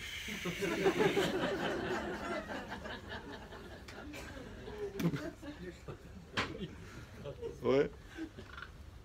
Donc si c'est comme ça, quand la personne, elle va parler, elle fait quoi la personne? Ouais.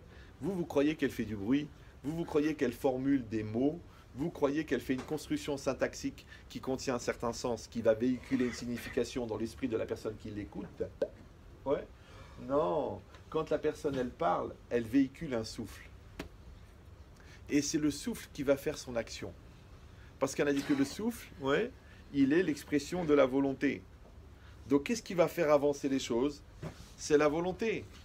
Parce qu'on a dit 1 million de fois, Bederer chez Rotzeller, Molichinoto, dans le chemin dans lequel tu veux aller, on te fait aller. Donc, le plus dur, c'est de créer une volonté, de développer une volonté et de perpétuer une volonté.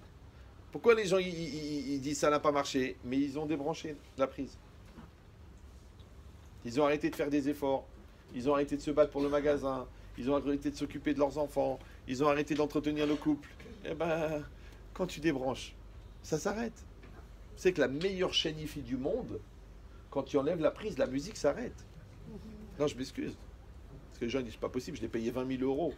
J'enlève la prise, il n'y a plus de musique. Alors? Et c'est ça en vérité la différence qu'il y a entre un ventilateur et une chaîne hi-fi.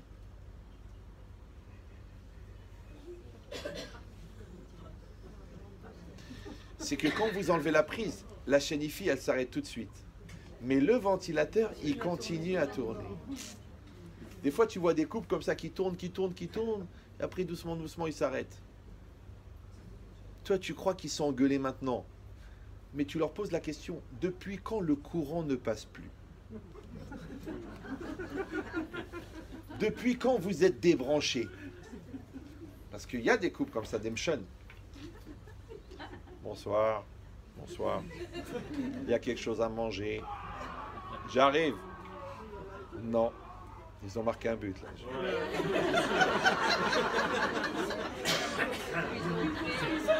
C'est pas un cri de joie, c'est pas c'est qui. Ah, une ramma. C'est la Belgique qui a marqué. Chut, restez calme. Ça veut dire quoi? Oui. Donc je vous la fais. Bonsoir. Bonsoir. Il y a quelque chose à manger. Tu as de la chance, elle a déjà répondu, c'est pas mal. Non, il n'y a rien à manger, étouffe-toi. Oui. On fait le 5e, même pas en rêve, va dormir. Tu dis, dommage, je suis pas mort hier. Pourquoi il n'y a pas la simcha? Pourquoi il n'y a pas la farha dans la maison? Pourquoi il n'y a pas l'échange? Pourquoi il n'y a pas la communication? Je te dis, toi, tu as enlevé la prise il y a longtemps. Maintenant, les gens, ils disent, oui, mais ça vient d'elle, vous ne la connaissez pas. Et lui, il a grossi, et truc, et il a plus sa tête, et il ne m'intéresse pas, et on n'a rien à se dire. Non, c'est pas vrai. C'est pas vrai. Parce que même si ta mère, elle est Alzheimer, tu ne vas pas la voir tous les jours. Tu vas la voir. Bon. Ben lui, c'est juste le père de tes enfants. Et elle, c'est la mère de tes enfants. Maintenant, si toi, tu lui parles mal, si toi, tu l'insultes, si toi, tu la dénigres, si toi, tu n'essayes pas de voir tout ce que vous avez passé ensemble, de choses incroyables, ouais. Alors, qu'est-ce qui se passe? Eh ben, tu viens comme un consommateur. Maintenant, quand tu achètes les pommes au magasin, les pommes un peu flétries, tu les mets pas dans le sac, non? Bon, j'aurais pu dire les poires, mais j'ai dit les pommes. Vous voyez, je suis resté respectueux quand même, d'accord? Donc, c'est ça l'idée. Tu dis, mais ça là, c'est pas une pomme, ça là. Celui-là, c'est la mère de tes enfants. Celui-là, c'est le père de tes enfants. Celui-là, c'est 25 ans, 30 ans, 40 ans de vie commune. Maintenant, on est en train de se dire des gros mots comme des brels, de s'énerver, de faire la gueule. Ouais. Tu vois, c'est ça ton problème. C'est que tu as enlevé la prise. Et je te dis, le meilleur frigo du monde, quand tu enlèves la prise, qu'il y a dedans, ça pourrit. Quand une maison, tu coupes le chauffage, eh ben, les choses, la peinture, elle s'abîme. La musique, elle s'arrête dans la chaîne IFI. Le ventilateur, il fonctionne plus. Même l'assistance respiratoire. Le gars, il va mourir. Imagine, tu vas à l'hôpital, tu dis, écoute, papy, c'est trop cher le courant, on débranche. Il va dire, mais je comprends pas, c'est moi qui paye, laissez-moi le courant. Ah non, qu'est-ce qui va rester pour l'héritage? D'accord? Donc ça veut dire que c'est toi qui vas mettre l'énergie à l'intérieur de ta réalité. Ouais. Ça s'appelle l'aïmouna, ça s'appelle le bitachon. Mais ça s'appelle aussi la simcha, ça s'appelle le ratson, ça s'appelle la conviction, ça s'appelle la force, ça s'appelle la volonté. C'est ça tout ça. Maintenant, tout ça, c'est où? C'est dans le souffle. C'est pour ça que c'est très très important de faire attention au souffle. L'autre jour, j'avais des travailleurs chez moi, ils faisaient des trucs. Bon, les mecs, ils étaient en train de faire de l'isolation. Bon, c'est des Haïtiens. Vous connaissez des Haïtiens? C'est des gens qui visent toujours au passé. Haïti. Bon, c'est bien, il y en a qui vivent dans l'erreur. Tahiti. D'accord. Et le gars, et moi, je suis très fif, pour pas dire stressant dans le travail. Moi, le gars, j'anticipe déjà 3 jours avant le matériel qu'il aura besoin parce que je veux pas qu'il vienne me dire, alors qu'est-ce qu'on fait maintenant? Il n'y a pas. Ouais, chef des travaux. Le mec, il m'a dit, écoutez, on l'a fait en 10 jours. Il m'a dit, vous voulez pas arrêter d'être rabbin, devenez chef des travaux? Parce que ce qu'on fait en 3 mois, on l'a fait en 10 jours chez vous. Je lui disais que fils Satasman. Ouais. Mais le gars, bizarrement, ouais, il était lent. Pour moi, il était lent. Il était comme ça. Il faisait l'isolation. Vous savez, des barres de métal. Comme ça.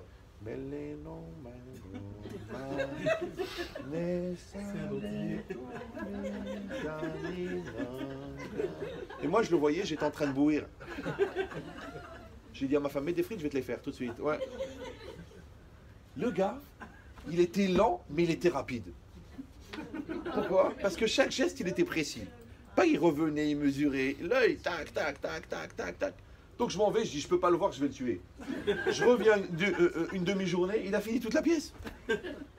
Les autres, dans un autre endroit, on avait fait des travaux, ils étaient 2, je dis, ça avance pas, où ils sont? Parce qu'ils se couraient, ils coupaient trop tôt, ils mettaient mal la vis, ils ressortaient la vis. Lui, c'est des gens comme ça. J'avais une grand-mère comme ça. On l'appelait la sorcière bien-aimée. Incroyable. Elle marchait comme ça. Comme ça. Et nous, on était jeunes. Alors, je me rappelle, on revenait du sport en sueur. Mamie, on a faim. On ouvrait le frigo, rien. Ah, mamie, on a faim. On va prendre la douche. Et elle, comme ça. Napébesque. Allez prendre la douche. Comme ça. Comme ça. Et mon image, elle avait un grand plateau en cuivre. Elle vérifiait les épices. Vous vous rappelez de ça, non? Avant, quand les femmes elles avaient la crainte de Dieu, elles vérifiaient les épices. D'accord? Alors, Et elle, des heures comme ça. Maintenant, il y a 12 kilos. Hein. Celle-là, elle va finir dans un autre Gilgoul. C'est pas possible, d'accord. La salade, 1h30. Tu dis j'ai faim. Arrête tes salades. D'accord. Donc nous, on rentrait dans la douche. On était jeunes, on avait 14-15 ans. Béhémeth, hein. On rentrait dans la douche. Combien une douche? 10 minutes, 12 minutes. On sortait. La petite salade coupée, les petites carottes, les petits concombres, les tomates, les petits oignons frais, coupés en petits carrés, pas genre comme ça en deux avec la sauce. Ouais. Le tagine, tu dis souvent pas la viande elle était congelée. Le pain. Et nous, on était tellement habitués, on s'asseyait, on mangeait. Mais des années après, j'ai réfléchi, j'ai dit mais comment une femme qui se déplace à la vitesse des Alpes. Je ne sais pas si vous avez déjà croisé les Alpes. Les Alpes, elles se déplacent doucement. Elle était tellement fifa. Bizarre, hein? Et d'autres, tu les vois comme ça. Tu dis, qu'est-ce que t'as fait? Rien. J'ai rien fait. J'étais perturbé.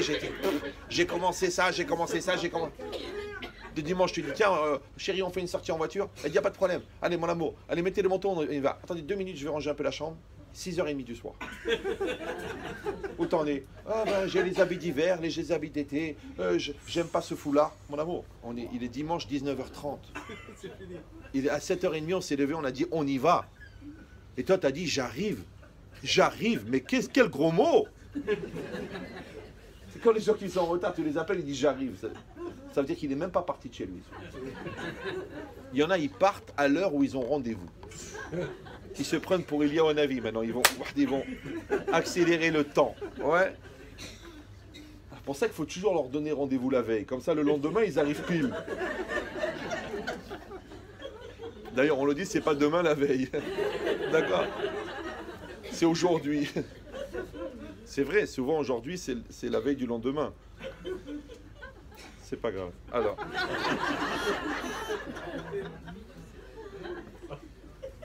Aujourd'hui, c'est la veille du lendemain.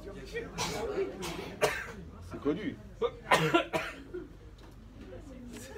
Comme le présent, c'est le passé du futur. On sent qu'il y a du temps quand même. Hein, ça... Vous êtes en mode tagine. Il faudrait passer au micro-ondes, là, s'il vous plaît. Là. Ouais. Non, déjà, quand on est refif, la vie, elle passe vite. Alors imagine quand on est lourd. D'accord? Qu'est-ce qui est marqué ici? Ici, c'est marqué qu'une personne, quand elle va faire un vœu, elle va simplement formuler quelque chose. Elle va dire un mot. Ouais. Mais c'est intéressant que le mot vœu et le mot vœu, ils se ressemblent. Vœu, V-E-U-X, et vœu, V-O-E-U-X. Ouais. Maintenant, je parle du vœu qui est vivant, parce que le mort-vœu, celui-là, déjà, il est... Comme dit Cyril, c'est vraiment la hnouna. D'accord, ouais. Mais cette idée-là, c'est quoi? C'est que quand quelqu'un veut quelque chose, et qu'il exprime ce vœu, puisque le vœu, il est infini, il vient de l'âme, et que le jeu, il prend en charge cela, donc c'est normal que quelqu'un qui dit « je veux », en fait, il a fait un vœu. Vous me suivez ou non? Je veux, c'est un vœu. Maintenant, tu dis, oui, mais peut-être que je ne vais pas avoir la force de finir. Mais on a dit que le jeu, c'est toi. Toi, tu es fini, c'est vrai. Mais le vœu, il est infini, il vient de Dieu. Donc, quand tu veux quelque chose, en fait, tu mets Dieu dans l'affaire. Et plus toi, tu vas t'écarter, plus Dieu, il va être présent. Mais si tu mets beaucoup de jeux, moi, et un petit peu de volonté, après, tu dis, ah, ça n'a pas marché. Mais pourquoi ça n'a pas marché? Parce qu'il n'y avait que le jeu qui est fini. Alors qu'il fallait laisser le vœu qui est infini. C'est pour ça qu'ils ont dit les Chachamim, et mort me'at, ve'aseh arve. Parle peu et agit beaucoup. Il y a des gens, ils parlent beaucoup, ils parlent.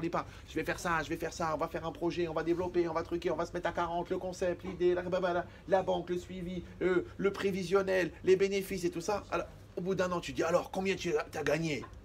Il a dit, tu sais, finalement, on a laissé tomber, ça n'a pas marché, la banque n'a pas suivi, ma femme ne m'a pas fait confiance, mon beau-père ne m'a pas prêté l'argent. Tu sais pourquoi? écoutez bien, c'est un peu violent, hein, mais je vous aime tous, donc vous savez que vous le prenez pas mal. Ouais. Il y a des gens, en fait, quand ils ont fini de parler, ils ont fini d'agir. Ils sont fatigués d'avoir parlé. Ils sont épuisés. Tu dois dire, oh, maintenant, voilà, maintenant, j'ai compris. Allez, viens, on y va. J'ai plus de force. La vérité, j'y crois plus. C'est un truc tellement énorme. Maintenant que je me le suis expliqué, je me suis rendu compte que c'est trop. Mais si tu t'es têtu, si tu avais fait cette mitzvah accessible à n'importe quel niveau, tu l'avais fermé, ta grande bouche. Ouais. Eh ben, tu aurais gardé ton énergie pour agir. Mais comme toi, tu t'es servi de ton énergie pour convaincre des gens, vous savez que la conviction, c'est souvent le projet que tu as de te convaincre toi-même. C'est pour ça que tu cherches à convaincre. C'est bien sûr. Mais moi, je parle dans la part de l'homme. La part de l'homme, la part de Dieu, on ne peut pas la maîtriser. C'est ça, vous mettez l'accent sur le jeu et sur le vœu, mais Oui. le cela, ça dépend pas de nous. Alors, vous avez entendu la question ou non? Faites attention, ça fait pousser la barbe. D'accord. Mais le jeu et le vœu, ça dépend de nous. Elle a dit le cela, ça dépend de Dieu. D'accord. Ok.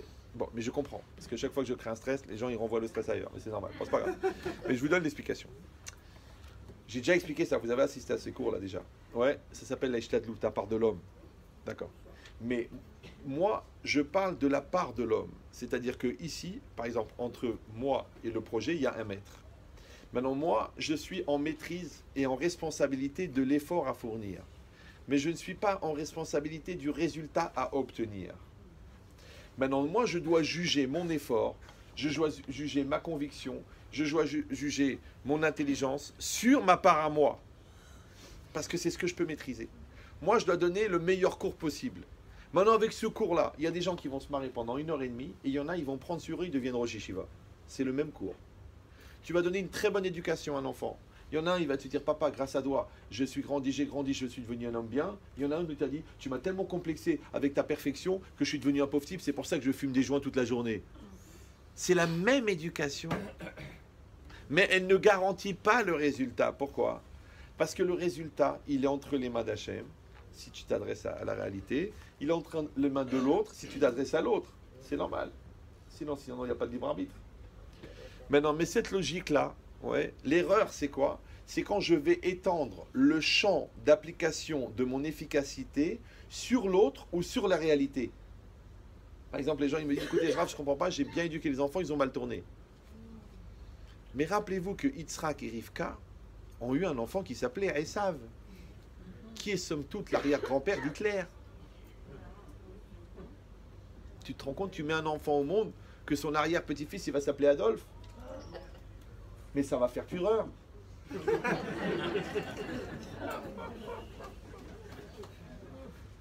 J'arrive pas à me retenir, c'est impossible.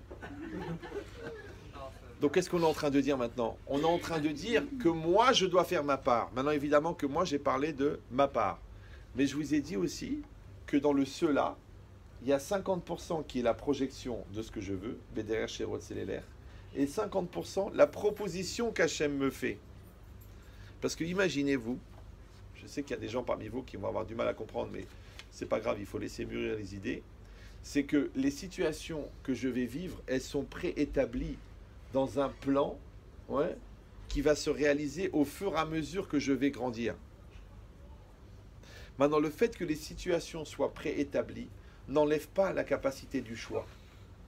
Donc si on t'a dit bat plouni les plounis, tu vas épouser telle femme, ça ne veut pas dire qu'il y aura du shalom bayit. Parce que si tu es brel, il y aura la guerre. Quand on t'a dit bait plouni les plounis, la maison d'un tel pour un tel, ouais, la maison elle était pour toi. Mais toi à l'époque, tu n'as pas eu le courage, parce que tu n'as pas eu l'intelligence de demander le prêt. Alors elle aurait été vendue à quelqu'un d'autre. Après tu dis, je ne comprends pas, si c'était mon mazal, comment est-ce qu'elle a été vendue? Oui, mais il faut quand même aller à la banque. Il faut quand même faire une proposition. Maintenant, c'était ton mazal, mais... Mazal Major. C'est pour ça qu'il y en a qui portent la moustache, pour pas qu'on voit qu'elle frise, avec tout ce qui passe en dessous. Ouais. Mais c'est ça l'idée. L'idée, c'est que toi, tu as un mazal, mais tu dois aller vers le mazal. Toi, tu as le magasin, mais il faut ouvrir le magasin. Toi, tu as une parnassa qui est fixée dans le loto, mais il faut acheter le billet. Toi, ta femme, elle peut t'amener la bracha, mais il faut lui faire le kavod. C'est comme ça. Tu lui fais pas le kavod, tu bloques la bracha. Tu dis, je comprends pas, on a tout pour réussir. Il n'y a pas le kavod. Et bien sûr. Ça veut dire que c'est pas moi, c'est pas que j'ai un truc, j'ai une action et j'aime les félicitations des femmes. C'est pas pour ça que je vous dis ça. C'est parce que c'est marqué dans le Rambam. Le olam ichabed adam ishto ubanav yoter migufo. Voilà, exactement. Parce que la bracha, la parnassa entre les mains de la femme. 100%. Mais malheureusement, ce qu'on voit maintenant, ce qui se passe, celui qui tue sa femme, Ouais. Exactement. et celui qui divorce sa femme, le Mizbiah, il pleut. Exactement. Il a compris. Hazak Obarou. Donc qu'est-ce qui est marqué ici? On a 1h20 et 28 secondes. Là, vous êtes bien ou vous êtes fatigué? Non, parce que moi, je suis fatigué. Il faut avoir pitié un petit peu. Je suis à quatrième conférence de la semaine. Là. Ayez pitié de moi. Non, ça va aller, ça va aller. Ça va. Hachem, il a créé les jambes pour ça, non? On voit bien que les chevaux arrivent à dormir debout. Donc, qu'est-ce qui est marqué ici? Ici, c'est marqué que le vœu, c'est juste une formulation. Mais d'un autre côté, cette formulation, c'est une manière de véhiculer une énergie. Et cette énergie, elle est divine. Donc l'énergie divine, c'est elle qui va accomplir la chose. Un peu comme ils font maintenant aujourd'hui. Ils veulent détruire un truc en Syrie. D'accord? Qu'est-ce qu'ils vont faire? L'avion, il ne peut pas envoyer le missile exactement à l'endroit qu'il faut. Ils envoient un commando. Ils vont à 2 ou 3. Ils se cachent. Ils ont un laser avec eux. Ils vont pointer le laser sur la cible. L'avion, il s'approche. Il envoie le missile. Le missile, il est branché sur la longueur d'onde du laser. Il va aller exactement là où il est le laser. C'est pour ça qu'ils arrivent à une précision de centimètres. Tu dis, comment on peut envoyer un truc à 2000 km et il touche le centimètre près? Ben, c'est exactement pareil. Toi, ton projet, c'est le laser. Et le missile, c'est la volonté. S'il n'y a pas le jeu pour dire ça, où est-ce qu'elle va aller la volonté? Vous me suivez ou non? C'est pour ça que quand il y a la concentration, la chose, elle est imperturbable. Il faut réussir à garder la concentration. Et c'est quoi pour ça? Ikar avodat hayetzerara les balbel et tadeot. D'accord? Le gars, il dit, je vais faire des études. Après, il dit, ah, c'est trop difficile. Après, il dit, je vais partir 1 an à la yeshiva. Après, il commence à aller traîner à Mahane Yehuda. Après, il dit qu'il veut se marier avec cette fille. Et déjà fiancé, il drague sa sœur. Je dis, mais t'es un malade. Il n'y a pas de concentration. Mais s'il n'y a pas la concentration, où il va aller le missile? Ouais. Pour ça que c'est marqué Assam Derachav. Assam Derachav, celui qui pose ses chemins. C'est quoi poser ses chemins? C'est-à-dire que c'est toi qui va être le laser, ouais, de la volonté divine pour qu'elle s'accomplisse. Mais toi, tu dois dire, je veux faire ça. Je veux faire ce diplôme. Je veux finir cette Gemara. Je veux m'arranger avec ma femme. Je veux faire passer ce message chez l'enfant. Moi, je veux. Je veux. Après, il y aura des obstacles, il y aura des souffrances, il y aura des difficultés. Mais toi, tu gardes le cap. Ouais, tu gardes le projet. Mais si dès qu'il y a un obstacle, tu dis, ah bah c'est pas si simple, et puis je suis plus d'humeur, et j'ai changé d'avis, je suis pas vraiment convaincu, je suis pas sûr de mes sentiments, et est-ce que ça va vraiment se terminer, et est-ce que l'autre aussi va faire des efforts? C'est ça ton problème. Moi, je rencontre les gens. Vous savez, j'ai pas fait d'études de psychologie, mais mes connaissances en zoologie m'ont beaucoup aidé, particulièrement dans l'étude de comportement des chameaux. Tu as quelqu'un devant toi, ça s'appelle un couple. Ils viennent à la maison, d'accord? Maintenant, le gars, il est devant moi. Je parle avec lui. Qu'est-ce qu'il me dit? Il me dit, est-ce que vous êtes sûr que ma femme sera d'accord? Je dis, écoute mon frère, toi, tu es là, je te parle à toi. Maintenant, même le meilleur coiffeur du monde, il ne peut pas faire le shampoing sur la tête de quelqu'un qui n'est pas là. Maintenant, toi, je te fais le shampoing et je prends la savonnette et je te frotte. Je lui dis, sois respectueux, sois investi, sois gentil, sois hnine, sois sympathique. Et après, je la prends à elle. T'en fais pas, je vais lui faire le shampoing aussi. C'est plus compliqué avec la perruque, mais je vais lui faire. Ouais. Parce qu'elle mérite une savonnade. C'est normal, tout le monde mérite. Ouais. Eh bien, c'est exactement pareil. Mais pourquoi, quand je te parle de toi, tu me parles de l'autre? C'est extraordinaire. Ouais. Quand je te parle de ton business, tu me parles de l'autre. Quand je te parle de tes mitzvot, tu me parles des avérotes de l'autre. Pourquoi? Mais accepte que tu es concerné, toi. Attendez, je vais le remettre parce que ils vont m'insulter sinon. 1h24.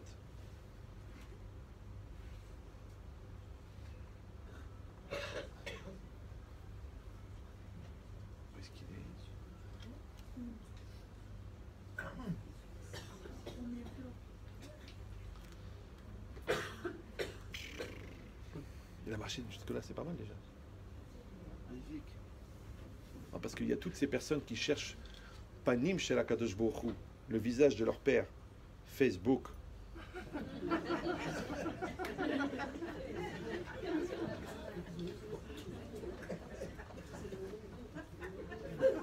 Ça, vous la connaissez pas celle-là?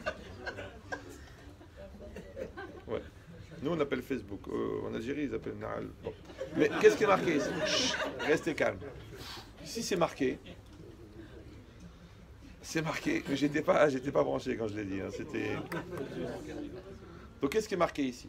Ici c'est marqué qu'en fin de compte, un homme toute sa vie, il va éduquer sa bouche. Réfléchis avant de parler. D'accord? Prends conscience de ce que tu dis. Regarde la portée de tes paroles. Sache que combien les enfants ils sont marqués par les choses que tu leur dis.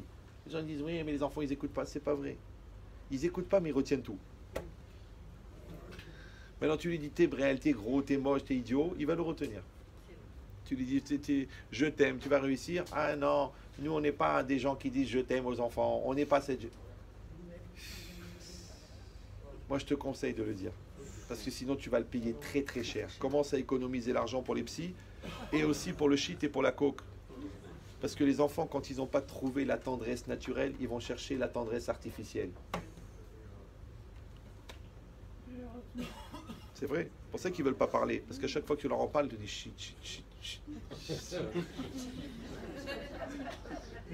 C'est grave. C'est pour ça qu'ils n'ont pas confiance en eux. Parce que tu leur dis, mais tu prends du shit, oui ou non? Ils se mettent à hésiter, bœuf. Il n'y a pas de bœuf. Oui ou non?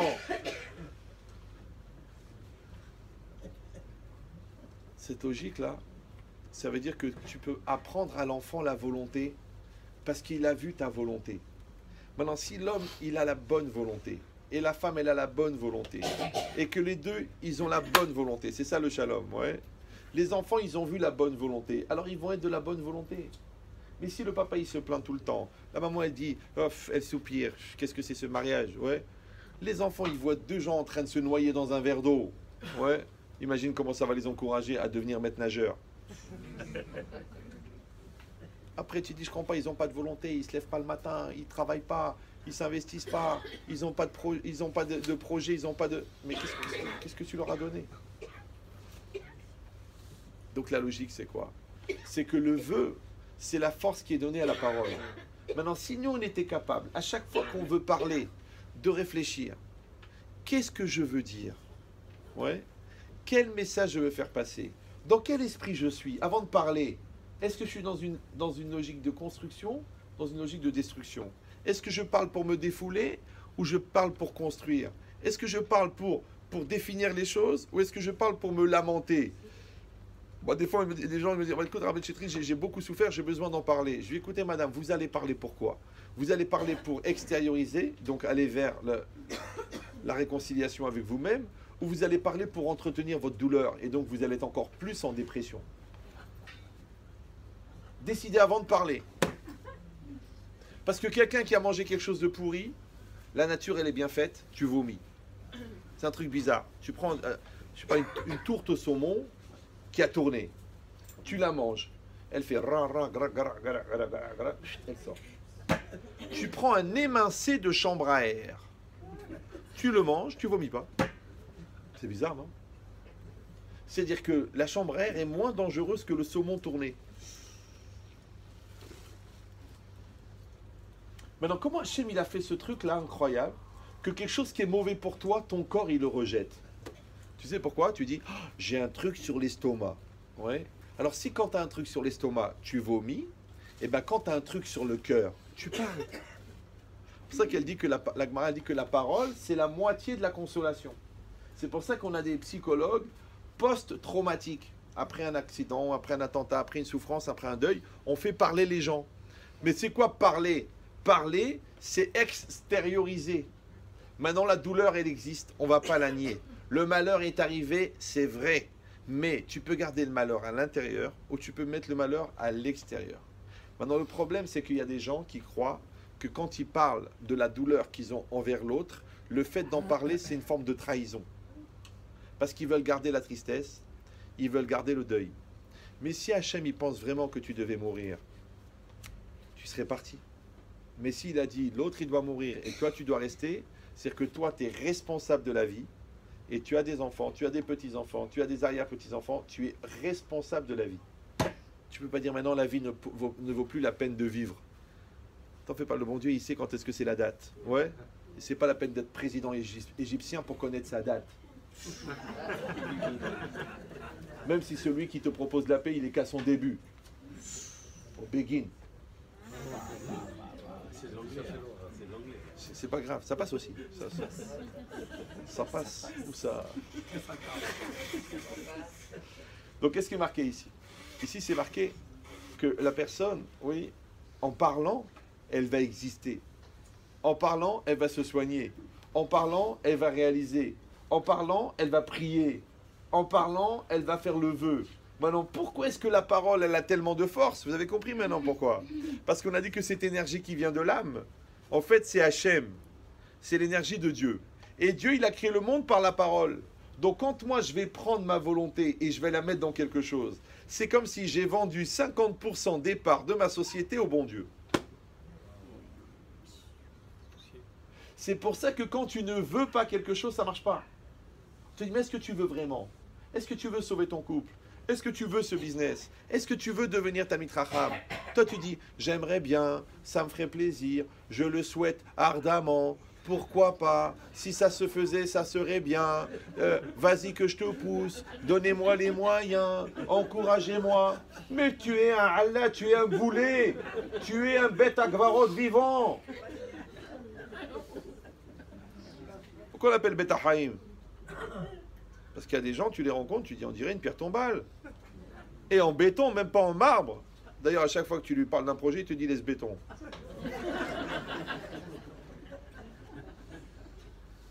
Parce que l'homme est lourd. Ouais. Mais la Neshama, elle porte le lourd. Vous savez qu'un homme, il pèse 80, 90, 100, 110, 120, 150 kilos. Vous n'êtes jamais demandé, si moi je prends un truc de 150 kilos, j'arrive pas à le porter. Alors comment mon corps, il porte 150 kilos? Le mec qui pèse 150 kilos, il marche, il truc, il y en a qui font du sport, du taekwondo, il lève la jambe comme ça.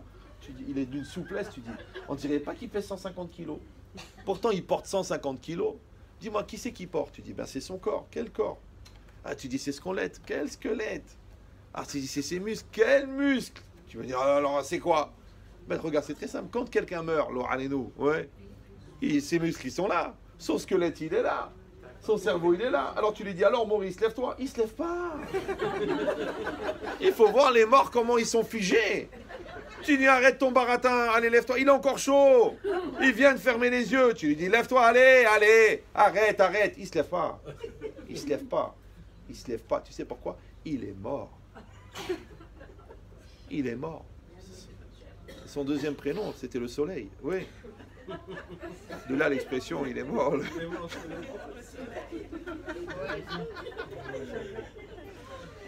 Maintenant, moi, Chazvi Shalom, je ne suis pas en train de parler des morts qui sont morts. Les Ahmam, que Hachem, il les accompagne. Moi, je parle des morts qui sont vivants. Le mec, tu dis, lève-toi, ta femme, elle est là, va t'excuser. Non, starbo. Ton fils, il est en bas. Descends, va lui parler, va lui dire que tu l'aimes avant qu'il prenne l'autobus pour partir à Cholon.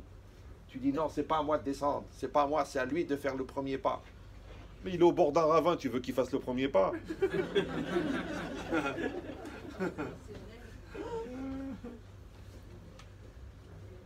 Donc ton fils, il n'est pas parti parce qu'il est têtu. Il est parti parce que toi, tu es têtu. Et si tu vas dire, eh ben alors c'est toujours le même qui fait les efforts. Moi, les gens, ils m'appellent toute la journée. Rabbi Chetrit, qu'est-ce qu'on fait avec un mari comme ça? Qu'est-ce qu'on fait avec une femme comme ça? Un grand rave marocain qui s'appelait Boal Sarah, si vous l'avez connu.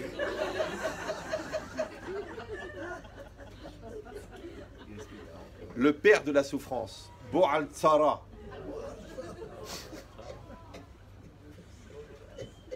Ça fait du bien de rire.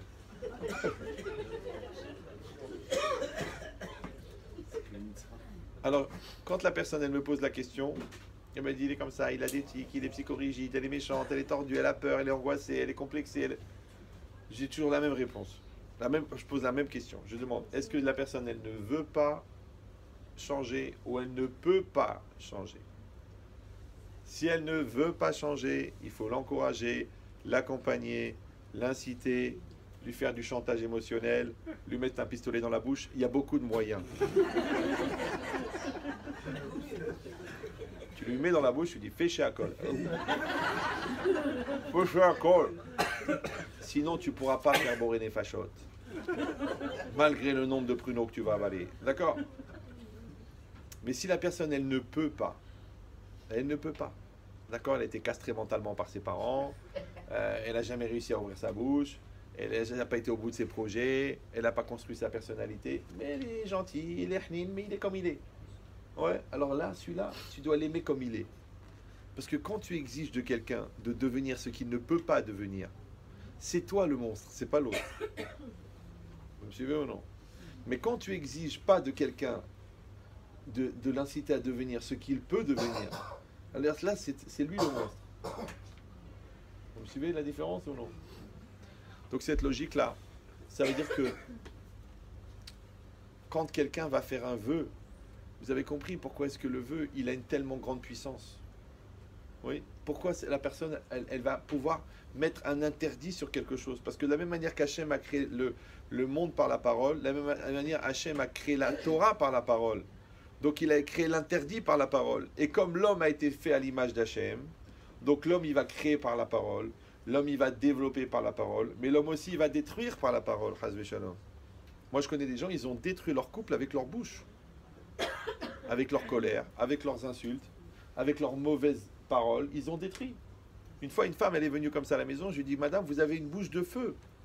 Elle m'a dit oui mais il faut voir comment il est nerveux. Je lui dis mais madame vous êtes laxative.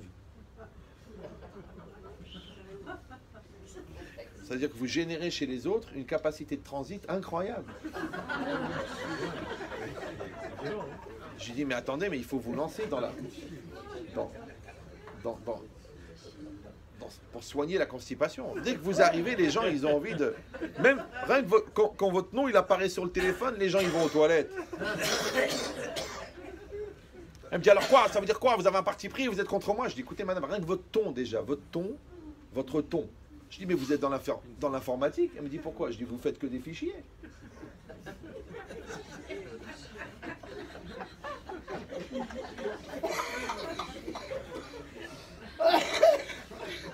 Mais c'est ça l'idée. Je dis, alors calmez-vous, madame. Soyez un peu hnina. Soyez un peu patiente. Ça va?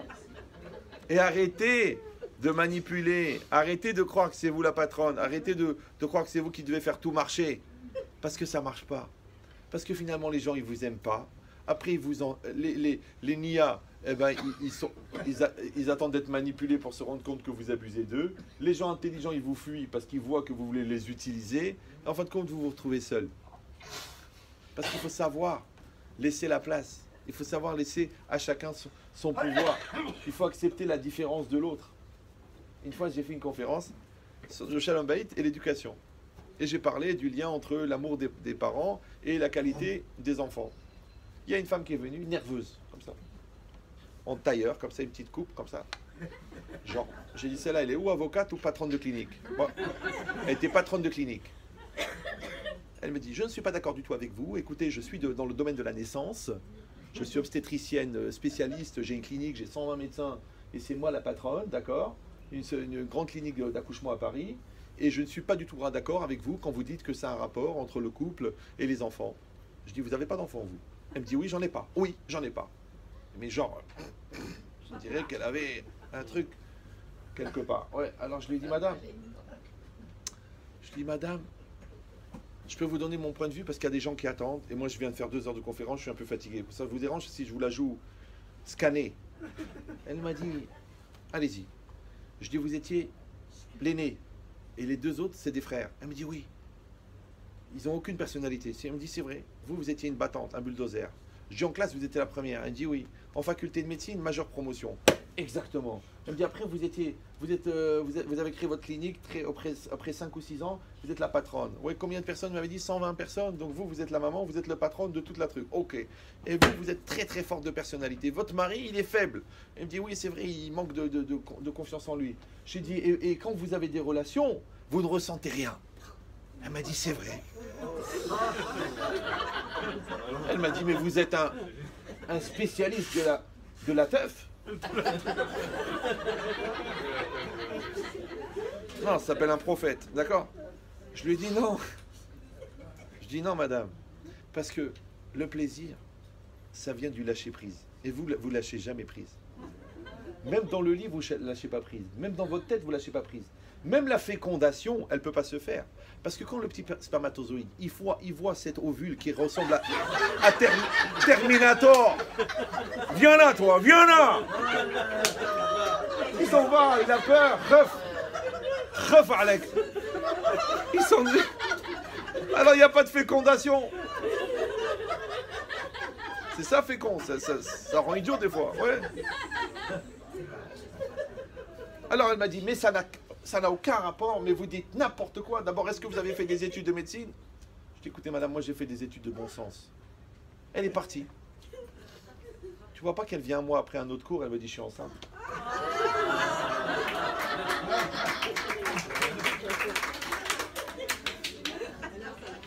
Lâcher prise. Lâcher prise. Lâcher prise. Ouais. Dans tout ce que tu dois maîtriser, maîtrise. Dans ce que tu ne dois pas maîtriser, ne maîtrise pas. Ouais. Et toi, tu veux être la patronne. Ouais, c'est pareil. Devant les autres, tu fais ce que tu as à faire. Devant Hachem, baisse la tête. Lâche prise.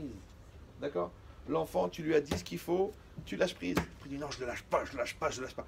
Mais pourquoi tu es tellement préoccupé par lui? Parce que ça t'évite de t'occuper de toi. Pourquoi celui-là, il fait des reproches à tout le monde? Ouais. Parce que ça lui évite de penser aux reproches qui devraient se faire à lui. Tu dois faire une information. Tu transmets une information. Et les gens, s'ils veulent, ils évoluent. Tu donnes de l'amour. Et s'ils veulent, ils grandissent. Ouais. C'est ça la force. Mais de croire que tu maîtrises la situation, que tu gères. Mais même Dieu qui pourrait tous nous gérer comme des robots, il nous laisse. Vous suivez ou non? Il nous laisse faire. Et toi, tu dis non, il ne faut rien laisser au hasard. Je calcule tout, je prépare tout, je mets tout en place. Alors le bon Dieu dit, bah, si tu penses vraiment que c'est toi le patron, débarrasse-toi. D'accord? Et après tu crises. Parce que ces gens-là, là, les GG, les grandes gueules, quand ils voient que ça ne va pas comme eux, d'un seul coup ils se mettent à pleurer, ils tombent par terre. Ils disent, ça veut dire quoi? Alors personne ne tient compte de ce que je dis, je renvoie. Alors ou tu es un stromon, ou tu es une omelette, sous prétexte qu'il faut casser des hommes pour faire des omelettes. Omelette.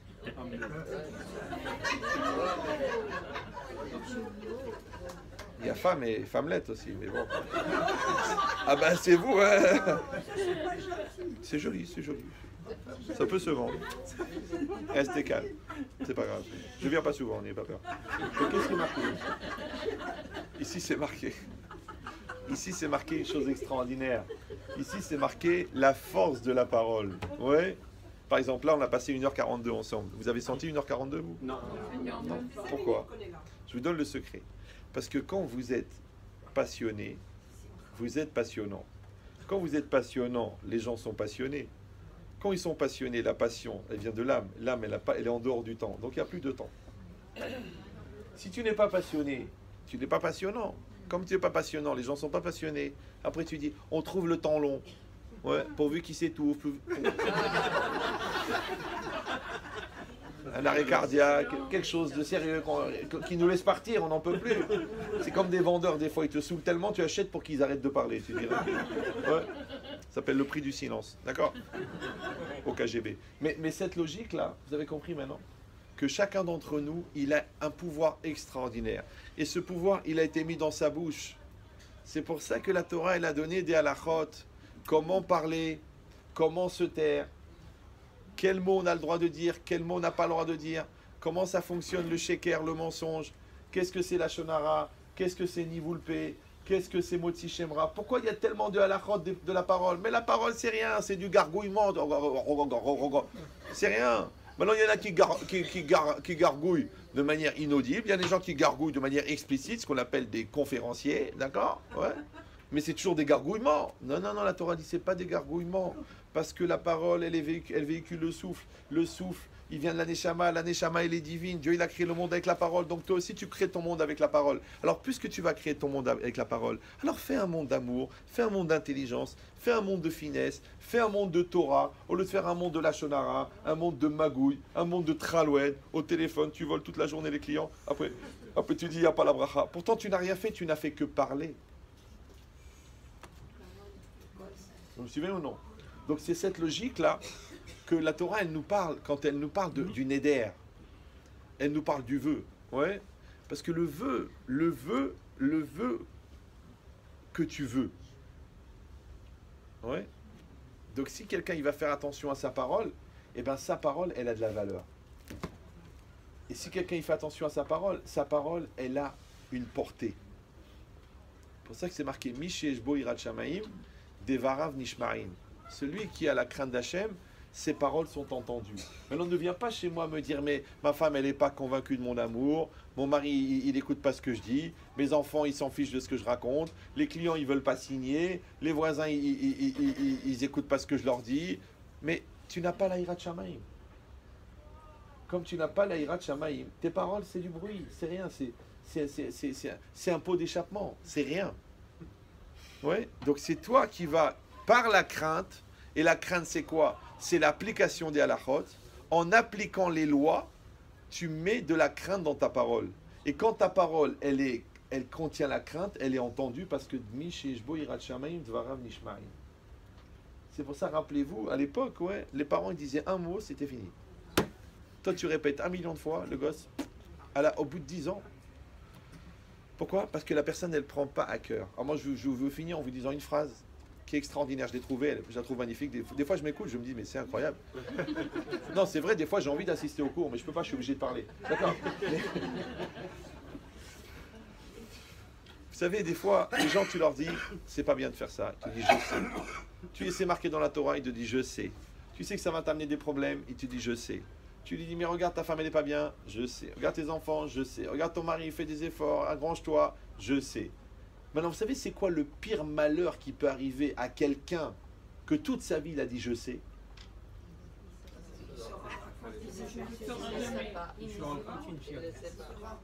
Le pire, c'est qu'un jour, il va dire, si j'avais su. Le mec, toute sa vie, à chaque fois que tu as voulu le prévenir, à chaque fois que tu as donné le cours, à chaque fois que tu lui as parlé en tant que mari, en tant que femme, à chaque fois que tu as parlé en tant qu'enfant, il t'a dit, mais je sais, mais ça va, je sais. Eh ouais, tu crois que je sais pas?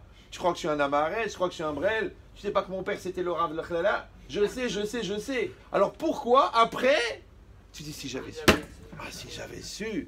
Mais jamais j'aurais divorcé si j'avais su, mais j'aurais parlé différemment si j'avais su, j'aurais mis l'argent de côté si j'avais su, j'aurais arrêté de voler si j'avais su. Alors si tellement si à la fin de ta vie, tu sais que tu vas dire si j'avais su, alors pourquoi toute ta vie t'as dit je sais?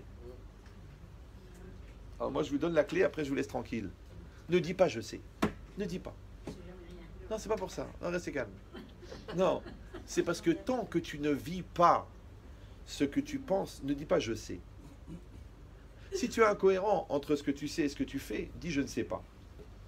Maintenant, si tu sais l'honnêteté, c'est parce que tu es honnête. Ouais, si tu sais le shalom, c'est parce que tu fais des efforts pour le shalom dans ta maison. Si tu sais qu'il ne va rien se passer avec tes enfants, c'est parce que tu les as éduqués. Ça s'appelle je sais.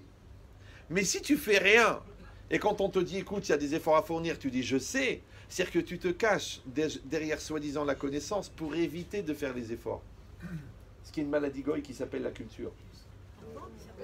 La culture. Mais la culture qui n'est pas vécue, elle n'a aucune valeur. Maintenant, comment on appelle nous la culture vécue? La Torah, elle s'appelle la culture. Et le vécu, il s'appelle la Hirat Shamaim. Maintenant, quand quelqu'un y vit ce qu'il sait, ouais, alors t'en fais pas que ce qu'il sait, ça va s'accomplir.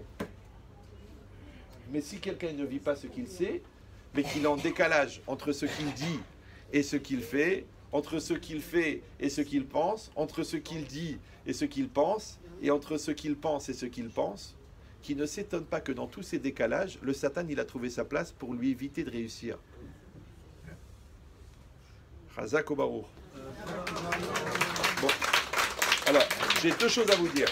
Premièrement, que comme d'habitude, le cours est pour la Refoua Shema toujours. Pour tous les malades d'Israël, en particulier pour Elisabeth Sarah Bat Rachel, et aussi pour pour Chaya Bat Myriam, et pour tous les malades. Deuxièmement, on a amené le livre. Je sais que vous l'avez tous, mais rappelez-vous qu'il ne faut pas l'acheter, il faut le lire. C'est pas une mezouza, d'accord? Pour ceux qui veulent, ils sont encore là. Ils sont à 50 shekels, mais vous pouvez l'acheter à 24 € sur le site internet, d'accord? C'est une question de calcul, une question de judéité peut-être. Deuxièmement, dimanche 15 juillet, c'est très bientôt, c'est ce dimanche. Il y a la grande soirée de Israël Torah, présidée par notre ami Shimshon Nathalie. Donc ça va se passer au salon Euphoria, au 39 rue Pierre Koenig à Talpiot, avec le Rav Twitou, Rav Ben Arosh, Rav Gedge, Rav Hazar, Rav Ishaï et Rav Ben Chetrit. Il va venir. Zrat Hashem, ouais. Et le député Meir Habib, qui vous représente. Et il y a un car qui est organisé. Ouais, on part à 15h dimanche, pour me téléphoner. À 15h dimanche. Donc il faut dire à Monsieur Mallet si vous serez dans le car. Parce qu'on va visiter la ville, on va au Kotel et tout ça. Voilà. Donc, bonne continuation. Bah, pour la réfoua. On demande aussi une réfoua chez les mains pour Eliana Bat Myriam, pour le Rav Chaim Zvi Ben Sarah, pour Shmuel Eliyahu Ben Suzanne Sarah, pour Donna Bat Esther, pour Simcha Bat Flecha, Esther Bat Flecha, Nathalie Léa Bat Florie Myriam. Bat Florie Myriam, Amen. Shoshana Bat Fortuné. Le nom. Keren Bat Myriam. Amen, réfoua chez les mains. Et Shmuel Ben Esther Chaya. Amen. Meir Ben Mesaouda. Réfoua chez les mains. Dites Amen s'il vous plaît. Le Amen est plus important que la bracha.